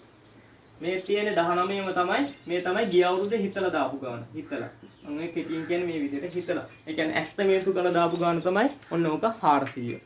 හරි ගාන නිවැරදි ගාන මේ අවුරුද්දේ දැන් හරියටම 2020 හරි ගාන ගෙවලා තියෙන 520ක්. මේ තමයි හිතලා දාපු ගාන. බලන්න හිතලා දාපු ගාන 400යි. ගිය අවුරුද්දේ දාපු ගාන 400යි. හැබැයි අපිට හරියටම ගෙවන්න උනා 520ක්. මං හැවුවොත් අඩුවෙන්ද ගෙවලා තියෙන්නේ වැඩියෙන්ද ගෙවලා තියෙන්නේ. අඩුවෙන්ද ගෙවලා තියෙන්නේ වැඩියෙන්ද ගෙවලා තියෙන්නේ. හිතලා බලන්න මොකද්ද අඩුවෙන්ද ගෙවලා තියෙන්නේ වැඩියෙන්ද ගෙවලා තියෙන්නේ.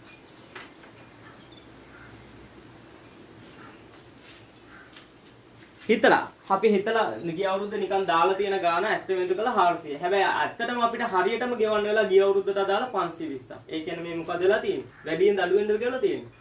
අඩුවෙන්නේ දාලා තියෙන්නේ. අඩුවෙන් දාලා තියෙන්නේ 400යි දාලා තියෙන්නේ 520ක් ගෙවන්නුනා. කීයක් අඩුවෙන් දාලා 120ක්. අන්න ඔන්න ඔය 120 කියන අඩුවෙන් දාලානේ ඌන බදු. එහෙනම් අඩුවෙන් දාලා නම් ඔය අපේ ඇස්තමේන්තුගත ආදායම් බද්දට එකතු කරන්න ඌන බදු කියලා. ඇස්තමේන්තුගත ආදායම් බද්ද කියලා අපි දාලා තියෙන්නේ 650ක්. ඒකට එකතු කරන්න ඌන බදු කියලා. අඩු වෙන්නේ දාලා තියෙන එකතු කිරීම. අධි බදු උනා නම් වැඩි වෙන් කළා නම් අඩු කර. මේ අඩු කරනවා. ඌන බදු කියන්නේ අඩුවෙන් දාලානේ. එහෙනම් ඒක එකතු කරන්න 120 එකතු කරන්න. 120 එකතු කරන්න. අඩුවෙන් දාවල නිසා ඌන බදු කියලා 120ක් එකතු කරන්න. හරිනේ මේක 500 400 දාලා තියෙන 520ක් කියලා තියෙනවා. අඩුවෙන් දාලා 120ක්. ඒක එකතු කරා. එකතු කළොත් බලන්න ආදායම් බද්ද ගන්න හරි ගන්න. 7,70,000ක් වෙනවා ආදායම් බද්ද. 7,70,000. ඔය ආපු ගාන කෙලින්ම ආදායම් ප්‍රකාශයේ ආදායම් බදු කියලා තියෙනෝනේ. බදු පෙරලාභයට පල්ලෙහා තියෙනෝනේ ආදායම් බදු කියලා මේ තියෙන්නේ. අන්න ඒක ඉස්සරහෙන් දාගන්න 7,70,000 අනිත් එක අඩු කිරීමක් විදිහට දාන්න. ආදායම් බදු ඉස්සරහෙන් දාගන්න ආදායම් බදු කියලා 770 දාලා වරහන් කරන්නත් ඕනේ. වරහන් කරා. හරි. ඔන්න එහෙනම් ආදායම් බදු හරි ගාන අල්ලගත්තා. ඊළඟට අපි අල්ල ගන්න ඕන ආදායම් බදු උපචිතද වැඩිපුර ගෙවලද කියලා. හරි බලන්න අපේ අවුරුද්දේ අපි හිතලා දාපු ආදායම් බද්ද කීයද 650. ඕක තමයි අපේ අවුරුද්දේ 650. ඊළඟට බලන්න ගෙවූ ආදායම් බදු කියලා ගානක් තියෙද කියලා. ගෙවූ ආදායම් බදු. ඔව් තියෙනවා අවසානයේ තියෙනවා ගෙවූ ආදායම් බදු තියෙනවා 1250. හැබැයි ඔය 1250යි ගිය අවුරුද්දේ ගානකුත් තිබුණා මට මතකයි ඇති. ගිය අවුරුද්දේ ගානක් තිබුණා කීයද? 520ක් නේ. ගිය අවුරුද්ද ගාන තියෙන 520. ඔන්න 520 අඩු කරලා බලන්න මේ අවුරුද්දේ ගෙවපු ගාන.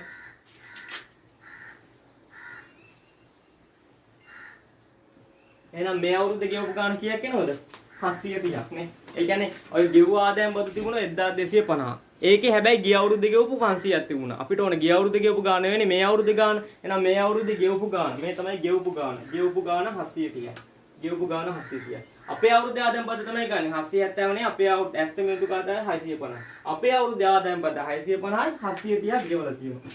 මං අහුවොත් ඔතන උපචිතද තියෙන්නේ ඉදිරියට ගෙවීමක්ද? වැඩිපුර ගෙවලා 650යි ගෙවන්න තිබුණේ 730ක් වැඩිපුර ගෙවලා. ඕකට කියන්නේ ඉදිරියට ගෙවුව ආදායම් බදු. ඒක ජංගම වත්කමක්. ඉදිරියට ගෙවුව ආදායම් බදු ජංගම වත්කමක් විදිහට දාන ඉදිරියට ගෙවුව ආදායම් බදු. තරුලක් විතර තියන ණයගැතිය තිබුණා. ඉදිරියට ගෙවුව ආදායම් බදු 80ක්. වැඩිපුර ගෙවපු ගාන 80යි. 650න් 730ක් ගියාම වැඩිපුර ගෙවපු ගාන 80යි. ඉදිරියට ගෙවුව ආදායම් බද්ද කියලා ජංගම වත්කමක් විදිහට දාන 80ක්. මම ඔය ආදායම් බදු ගැලපෙල්ලක් කරලා තියෙනවා. එකක් වියදමක් විදිහට දානවා. අපේ අවුරුද්දේ ආදායම් බද්දෙන් කීයක් ගෙවලාද බලනවා. අපේ අවුරුද්දේ ආදායම් බද්දෙන් ගෙවලා තියෙන්නේ 730යි. 1250ක් ගෙවලා තුනට ගිය අවුරුද්දේ 520ක් තියෙන්නේ. ඒක අඩු කරාට පස්සේ 730යි. 650ට 730ක් ගෙවලා කියන්නේ වැඩිපුර ගෙවලා. ඒක කියන්නේ ඉදිරියට ගෙවුව ආදායම් බදු ජංගම වත්කමක් විදිහට දැම්ම 80.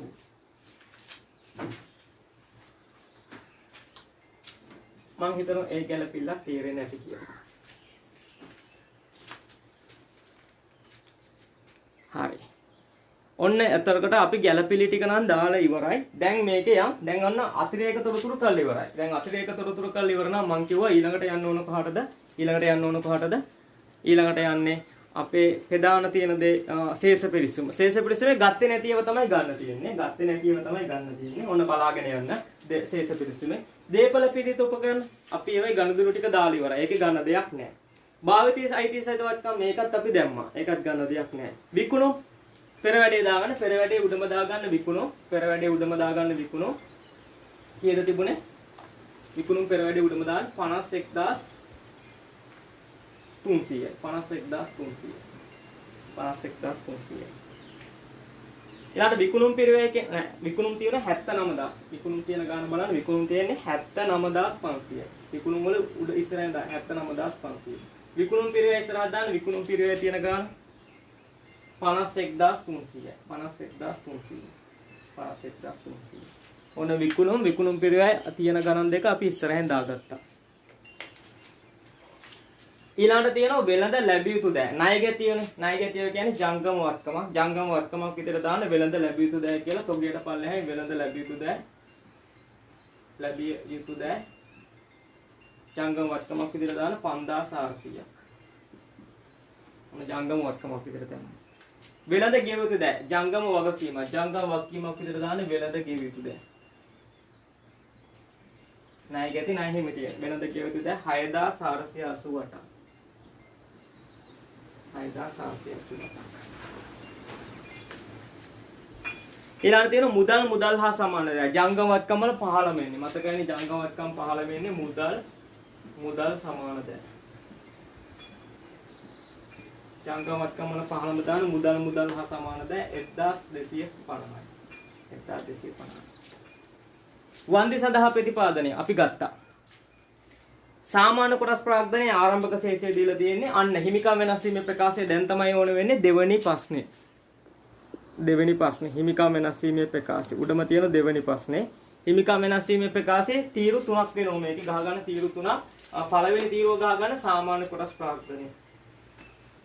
පළවෙනි තීරුව සාමාන්‍ය කොටස් ප්‍රාග්ධනය. තව එකක් ගහ ගන්න රඳවාගත් තිපියුම් තීරු 3යි තියෙන්නේ රඳවාගත් තිපියුම්. අවසාන තීරුව ප්‍රත්‍යාගමන සංචිතය. මම ආපහු කිව්ව සාමාන්‍ය කොටස් ප්‍රාග්ධනයේ දෙවෙනි තීරුව, තුන්වෙනි තීරුව රඳවාගත් තිපියුම්, අවසාන එක ප්‍රත්‍යාගමන සංචිතය. ඔන්න ඔකේ ආරම්භක ශේෂය දීලා තියෙනවා සාමාන්‍ය කොටස් ප්‍රාග්ධනයේ මේ ඉස්සරහින් ලියන 19.41 ශේෂය කියලා. සාමාන්‍ය කොටස් ප්‍රාග්ධනයේ තියෙන ගාන දාන 25000යි. රඳවාගත් තිපියුම් තියෙන ගාන දාන්න ඉඩම් ප්‍රත්‍යාගමන සංචිතයේ තියෙන ගාන දාන 3500යි. ප්‍රත්‍යාගමන සංචිත තීරුවේ. ඒ ප්‍රත්‍යාගමන සංචිත කියන්නේ හිමිකම් අයිතමයක් හිමිකම් වෙනස් වීම ප්‍රකාශයට එන්නේ. රඳවාගත් තිපියුම් ගාන දාන 5650යි. 5650. හරි. ඒ තුනේ ආරම්භක ශේෂ දාන. සාමාන්‍ය කොටස් ප්‍රාග්ධනයේ රඳවාගත් තිපියුම් ප්‍රත්‍යාගමන සංචිත. ඊළඟට ගෙවිය යුතු පරිපාලන වියදම. අන්න ඒ කියන්නේ ජංගම වක්කීමක් අර පෙර වැඩක් තිබුණනේ සටහන් කියලා වෙනත් ගෙවිය යුතු දෑ කියලා. වෙනත් ගෙවිය යුතු දෑ කියලා දාගන්න ගෙවිය යුතු පරිපාලන වියදම. ගෙවිය යුතු පරිපාලන වියදම. ඒක වෙනත් ගෙවිය යුතු දෑ කියන එකේ දාන්න ගෙවිය යුතු පරිපාලන වියදම 6462යි. 6462යි.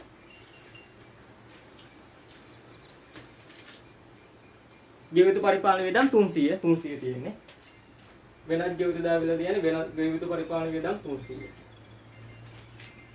ඊළඟට දීලා තියෙනවා පරිපාලන වියදම් වල පැවති ශේෂ. පැවති ශේෂය ඔය chart එකක් තියෙන අපි ගහපු පරිපාලන බෙදා හැරීම වෙනත් මූල. ඒකේ උඩම දාගන්න. උඩම දාන පරිපාලන වියදම් තියෙන 6462ක්. 6462ක්. ඊළඟට බෙදා හැරීම තියෙන 5600ක්. 5600ක්. මූල වියදම් තියෙනවා 1900ක්. ඒකේ උඩම දාගන්න. උඩම දාන්න මුකුල් ලියන්න ඕනේ නැහැ. උඩම දාගන්න. වෙනත් වියදම් තියෙනවා 1500ක්. 1500ක්. ඊළඟට කල්බදු වගකීම් අපි ගත්තා. ගෙව් ආදායම් බදුත් ගත්තා. ආදායම් බදු ප්‍රතිපාදනයක් ගත්තා. අන්න ඒ ටික දාලා ඉවර නම් අපි ගන්න තියෙන ඔක්කොම ටික ගත්තා. හරි. මට කියන්න ඔප්ෂන් දෙන්න නේද? හරිනම් හරි. හරි. එහෙනම් ওই ටික දාලා ඉවරයි. ඊළඟට කරන්න ඕන දේ තියෙන්නේ. ඊළඟට කරන්න ඕන දේ ආදායම් ප්‍රකාශයේ වෙනත් ආදායම් මුකුත් නැහැනේ. ආදායම් බදුත් ගත්ත විකුණුම් උත්තරේ ගන්න විකුණුම් පිරිවැය තුලනේ කියලා උත්තරේ ගන්න මේ chart එකේ ඉරි දෙකක් ගහලා පල්ලෙහාට ඔක්කොම එකතු කරා. පල්ලෙහාට ඔක්කොම එකතු කරා. හරි. ඉස්සෙල්ලා ටික එකතු කරගන්න. පල්ලෙහාට එකතු කරගන්න. පල්ලෙහාට එකතු කරගන්න. හරි. මම පැහැදිලි නැත්තම් කියන්නම් මම කිව්වා දැන් මේ ටික එකතු කරන්නයි කියලා. මේ ටික එකතු කරන්නයි කියලා කිව්වා. හරි. අපි එකතු කරමු. ඉස්සෙල්ලා විකුණුම් එකතු කරාට පස්සේ විකුණුම් වලින් එකතු කරාට පස්සේ විකුණුම් උත්තරය එන්න ඕන 79000ක්. බලන්න හරිද කියලා 79000ක්. විකුණුම් පිරිවැය උත්තරය එන්න ඕන 51038ක්. 51038ක්. ඊළඟට බෙදා හැරීම වියදම් එකතු කරන්න. එකතු කරාට පස්සේ එන්න ඕන 5500. 5500. පරිපාලන වියදම් එකතු වෙන්න ඕන 5487. 5487. වෙනත් වියදම් එන්න ඕන 2250. මූල්‍ය වියදම් එන්න ඕන 1900. 1900 තමයි එන්න ඕන. ඔන්න ඔය උත්තර ටික ගන්න.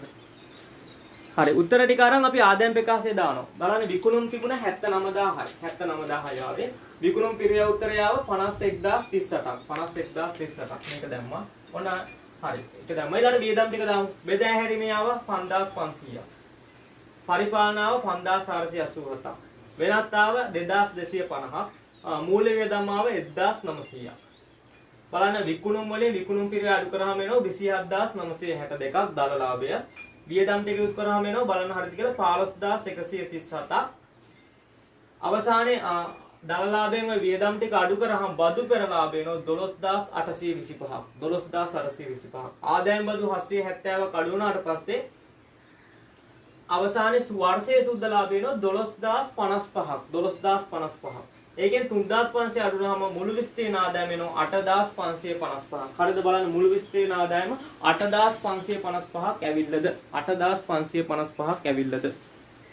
වර්ෂයේ ලාභය එනවා 12055. 12055. 12055 තමයි එන්නේ. 8555යි මුළු විස්තීර්ණ ආදායම. හරි.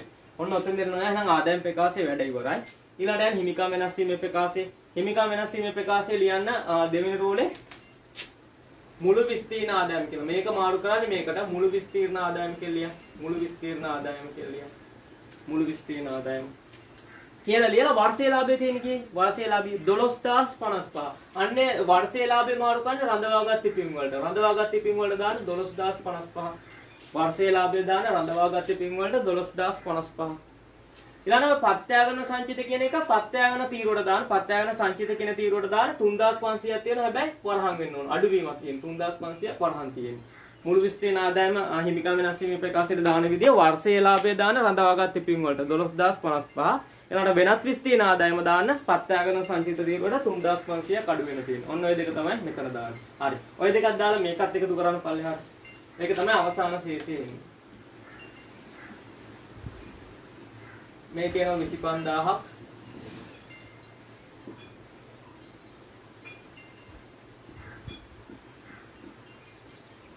මෙතන එනවා බිඳුව. බලන්න 25000යි 17770 කියලා.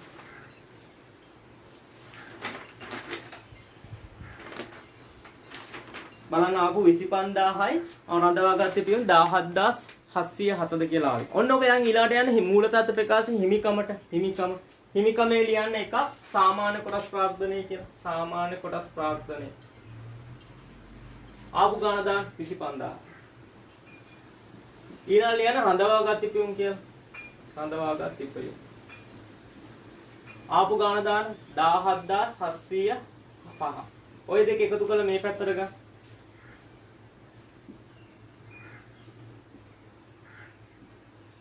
බලන්න හිමිකම ඔය දෙක සාමාන්‍ය කොටස් ප්‍රාග්ධනය රඳවාගත් දිනුවේ එකතු කරාම 42705ක් එනවද කියලා. 42705. 42705ක් එනවද බලන්න. 42705ක් එනවද බලන්න. හරි. ඒක එනවනම් ඔතනින් නවත්තන්න. ඔතනින් නවත්තලා යන්න දීපල පිළියෙත උපකරණ ලේඛනයට. අන්න ඒකේ අවසාන ශේෂ හදන්න. ඔයාලා බලන්න ඉඩමල 22500ක් තියෙනවා. 22500 ගාම 18000යි. 9500ට 5000 කිව්වම 14500යි. 9500ට 6000 කිව්වම 15500යි. මෙතන 7500යි. ඔය හතරත් එකතු කරා. ඔය හතර පල්ලෙහාට එකතු කරා.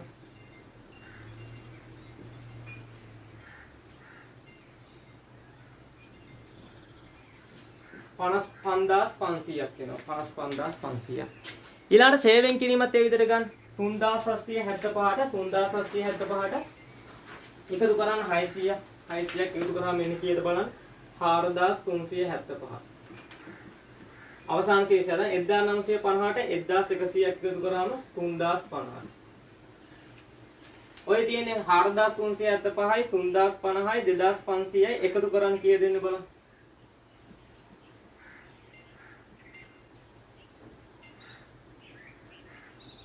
9925.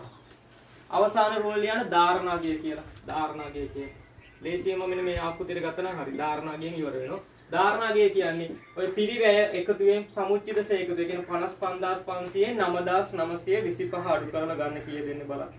55500 9925 අඩු කරාට පස්සේ ධාරණාගය එනවා 45575යි 45575 මේ උත්තරේද බලන්න 45575 45575 45575 ඒක දාන දීපල පිරිත උපකරණ වලට ඉස්සරහින් ආපු ගාන 45575 ඒක රවුන්ඩ් කරගන්න 45575 45575 හරි දැන් ගානේ අපි භාගයක් හදලා ඉවරයි හරි ඔන්න ඔතෙන්දට එනගා එකතු කරා නම් හරි විභාග ගානේ මේව ශේෂ කරන්න යන්න එපා මෙතෙන්දට ගත්තාම ඔතටම ඇති සටහන අංක කරන් ආව නම් ඇති වෙලාව ඉතුරුනොත් විතරයි බැලන්ස් කරන්න නැත්නම් බැලන්ස් නැති වුණොත් ප්‍රශ්නයක් එනවා බැලන්ස් නැති වුණොත් මානසික වැටුම අනිත් ගණන් හදන එක ප්‍රශ්නයක් එනවා බැලන්ස් කරන්න යන්න එපා ඔතනින් පස්සේ සටහන නම් කරන්න යන්න අයිත් යන ගානේ මුලට මේක මෙන්න මේ ගාම මේ පොඩ්ඩක් දීපල පිටේ වර්ෂේෂය ටික එකතුව ගන්නකො වර්ෂේෂය ටික එකතුව මේ වර්ෂේෂය ටික එකතුව ගන්න වර්ෂේෂය ටික එකතුව ගන්න මේ ටික එකතුව ගන්න 3200 එන්නේ හරි යන්න ගානේ මුලට දැන් යන්න ආදායම් ප්‍රකාශයේ මුලට හරි බලන්න සටහන් එකේ තියලා තියෙන මුලින්ම තියෙන වෙනත් ආදායම් රවුමක් දාලා තියෙනවා බලන්න වෙනත් ආදායම් රවුම ඇතුලේ වෙනත් ආදායමක් තිබුණද පල්ලෙහා නැහැ එහෙනම් ඒකට අංක 1 දාන්න යන්නේ ඊළඟ බලන්න බදු පෙරලාභය අන්න ඒක තියෙනවා සටහන තියෙනවා බදු පෙරලාභය අංක 2 දාගන්න බදු පෙරලාභය අදාළ සටහන තියෙන තැනට අංක 1 දාගන්න අංක 1 වෙනත් ආදායම් තිබුණේ නැහැ අංක 1 දාගන්න බදු පෙරලාභය කියන අදාළ සටහන තියෙන තැනට අංක 1 දාගන්න හැබැයි මුකුත් ලියලා නැහැ ඔන්න මං කිව්වා ඔන්න ඔය බදු පෙරලාභ ගණනයේදී පහත වියදම් අඩු කර ඇත බදු පෙරලාභ ගණනයේදී පහත වියදම් අඩු කර ඇත අංක 1 දාගත්තනේ බදු පෙරලාභ ගණනයේදී පහත වියදම් අඩු කර ඇත පෙමිතියට යන දේවල් ටිකක් තියෙන එකක් තමයි අධ්‍යක්ෂ ගාස්තු විගණන ගාස්තු ඔන්න ඔය ටික ඉස්සෙල්ලාමනේ මෙතනින් අපි දීපල පිළිතුර ලේඛනයේ වර්ෂේෂය දැම්මනේ වර්ෂේෂය හොයාගත්තනේ අන්න ඒක දාන්න පුළුවන් එකක් අඩු කර ඇත කියන එකට එන එකක් තමයි දීපලශය අපි මෙතන දාලා ඇති කීයද 3200 ඒක එකක් වෙනවා මේ හතරක් විතර ලියන්න ඕන දීපලශය එකක් ගන්න පුළුවන් තාම මොනවද තිබුණේ ඔක මතක ඇති අපේ සමාගම් ගානේ දෙවනි ගැළපිල්ල යටතේ වියදම් ටිකක් තිබුණා අන්න එකෙන් ගන්න පුළුවන් වියදම් ටිකක් තියෙනවා බලන්න එකෙන් ගන්න පුළුවන් වියදම් ටික අධ්‍යක්ෂවරුන්ගේ වේතන අර වැඩිපුර 350ක් දාලා කිව්ව ඒක අඩු වුණාට පස්සේ අධ්‍යක්ෂ වේතන 900 දාන්න පුළුවන් අධ්‍යක්ෂ වේතන 900 බදු පෙරලාභ ගණනේදී පහත වියදම් අඩු කරට එන එකක් තව එකක් දාන්න පුළුවන් අධ්‍යක්ෂ වේතන 900 සේවක වැටුප් ගන්න බෑ ඊළාට ගන්න පුළුවන් විගණන ගාස්තු අධ්‍යක්ෂ ගාස්තු විගණන ගාස්තු අනිවාර්යයෙන් වෙනවා විගණන ගාස්තු තියෙන ගාන බලන්න විගණන ගාස්තු තියෙන ගාන 275යි ඒක ගන්න පුළුවන්. මොන දීපලසය දැම්ම අධ්‍යස්ථ ගාස්තු දැම්ම විකරණ ගාස්තු ගත්තා. හරි. එතනින් එච්චරයි මේ බලන්න මෙන්න මේකේ දීපල පිළියෙත කරන ගහපුවෙන් ගන්න පුළුවන් ගන්න ප්‍රචාරණය. ඒක ගන්න ඕනේ නැහැ. ඉඩම් පත්‍යාගන ලාභ දාන්න පුළුවන්. ඉඩම් පත්‍යාගන ලාභ. ඉඩම් පත්‍යාගන ලාභ 1000ක් දාන්න පුළුවන්. 1000ක් අඩු 1000ක් ගන්න පුළුවන්. මෝටර රථ සේව ගත්තා. ඊළඟට සේවක වන්දි. සේවක වන්දි 550. සේවක වන්දි. වන්දි 550 ගත්තා. ඔන්න ඔය ටික තමයි ඔන්න පෙර වැඩට එන්නේ. බදු පෙර ලාභ ගන්නදී පහත වේදම් අඩු කර ඇත. අනිත් ඒවා මූල්‍ය වේදම් ගන්නත් පුළුවන්. මේ 1900 ගන්නත් පුළුවන් මූල්‍ය වේදම්. මූල්‍ය වේදම්. මම ඒ දාපු ටික කියනම් දීපලසේ 3200යි, අධ්‍යස්ථ වේතන 900යි, විකරණ ගාස්තු 275යි, ඉඩම් පත්‍යාගන ලාභ 1000යි, ඊළඟට සේවක වන්දි 550යි, මූල්‍ය වේදම් 1900. ඒක තමයි සටහන් අංක 1. ඊළඟට ආදායම් බදු කියන එක තිබුණානේ. මේකට එන ටික මතක තියාගන්න බදු පෙර ලාභ ගණනේදී පහත වේදම් අඩු කර ඇත කියන සටහනේ දාන ඒවා අධ්‍යස්ථ ගාස්තු. ඒක තියෙනවා නම් බලන්න විකරණ ගාස්තු.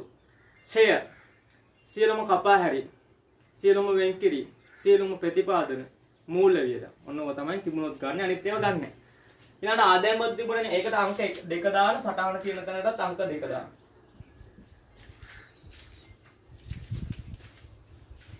ඊළඟට මූල තත්ත්ව ප්‍රකාශයේ දීපල පිළියෙත උපකරණේ තියෙන සටහන අංගේ ඒක 3 දාගන්න. ඒක තියෙන තැනටත් සටහනටත් අංක 3 දාගන්න. අංක 3. දෙකයිනේ තිබුණේ අංක 3 උතරින්නේ. අංක 4 භාවිතයි තේසයිත වටකම් තියෙනවා. අන්න ඒකට අංක 4 දාන්න. ඒක තියෙන තැනටත් අංක 4 දාන්න. ඊළඟ අංක 5 මේක තියෙන වෙනත් ගෙව යුතු දෑ. ඒකට අංක 5 ඒක තියෙන තැනටත් අංක 5 දාලා ඔය වෙනත් ගෙව යුතු දෑ දෙකත් එකතු කරන් 850. 850 එකක් ගන්න. 850 එකක් ගන්න. ඔන්න ඔච්චර කරා නම් ඇති. වෙනත් එකතු කරන්න වෙන මුකුත් කරන්න යන්න එපා. මොකද විභාග ගානේ වෙන මුකුත් කරන්න එපා. ඔන්න ඔය ටිකට තමයි ලකුණු දෙන්නේ. ඒ කියන්නේ බැලන්ස් කරන්න යන්න එපා කියලා කියන්නේ. ඒකට හේතුවක් තියෙනවා. දැන් බැලන්ස් කරලා සමාන වුණ නැතුනොත් මානසිකව වැටෙනවා. හැබැයි මේකෙන් ලකුණු ඔක්කොම ටික හම්බෙලා තියෙනවා. මෙන්න මේ ටික තමයි වැදගත්.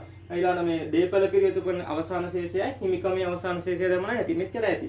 හරි. දැන් වෙලාව තිබුණොත් විතරක් බැලන්ස් කරලා බලන්න සමාන වෙනවද කියලා. හරි. දැන් මේක බලන්න මූල තත්ත්ව ප්‍රකාශය බැලන්ස් කරලා සමාන වෙනවද කියලා. හරි. එකතු කරලා බලන්නකෝ. අන්න මම එකතු කරා ජංගම නොනවත්කම්. මේ දෙක එකතු කරාම 57675යි. ජංගම වත්කම් එකතු කරාම 13480යි. ඒ දෙක එකතු කරාට පස්සේ මුළු වත්කම් වෙනවා 72155ක් වෙනවද බලන්න. ජංගම වත්කම් 13480යි 72155. ඊළඟ හිමිකම එකතු කරලා තියෙනවනේ. ජංගම නොනවත්කම තියෙන මේකේ ජංගම වත්කම් වල මට වෙනසක් කරලා දෙනවා. බලන්න වෙනද මේ ගෙවුතු දෑ කීයද තියෙන කියලා ශේෂපිරිසමේ වෙනද ගෙවුතු දෑ තියෙන මම දාලා තියෙන වෙන ගාන 15500 තියෙන්නේ. ඒක සමාන වෙන වෙනද ගෙවුතු දෑ තියෙන ගාන 15500 15500. ඒ 15500 අරගෙන එකතු කරලා ජංගම වගකී වෙනද ගෙවුතු දෑ තියෙන 15500 19375ක් එන්නේ. මේ තුන එකතු කරාම අවසානයේ මුළු වගකීම හා හිමිකම් වෙන්නේ 72155ක් 72155ක් එන්නේ 72155ක් එන්නේ 72155ක් එන්නේ වෙළඳ ගෙවතු දෑ තියෙන 15500 72150ක් එන්නේ බලන්න දෙපැත්ත සමානයි.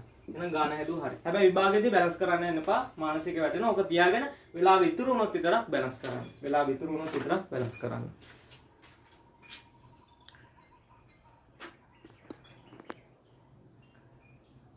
හැත්ත 2155ට බැලන්ස් වෙනවා. හරි. හරි. මේක ලොකු වීඩියෝ සීරීස් එකක් වුණා මේ පළවෙනි ගාන. මේ ගාන ඇතරම පොඩ්ඩක් අර පැහැදිලි තම අඩු ඇති. තියෙන්නේ දැන් අපේ භාවිතා වෙන සම්පත් භාවිතා කරලා පුළුවන් ගානට බලා ගන්න.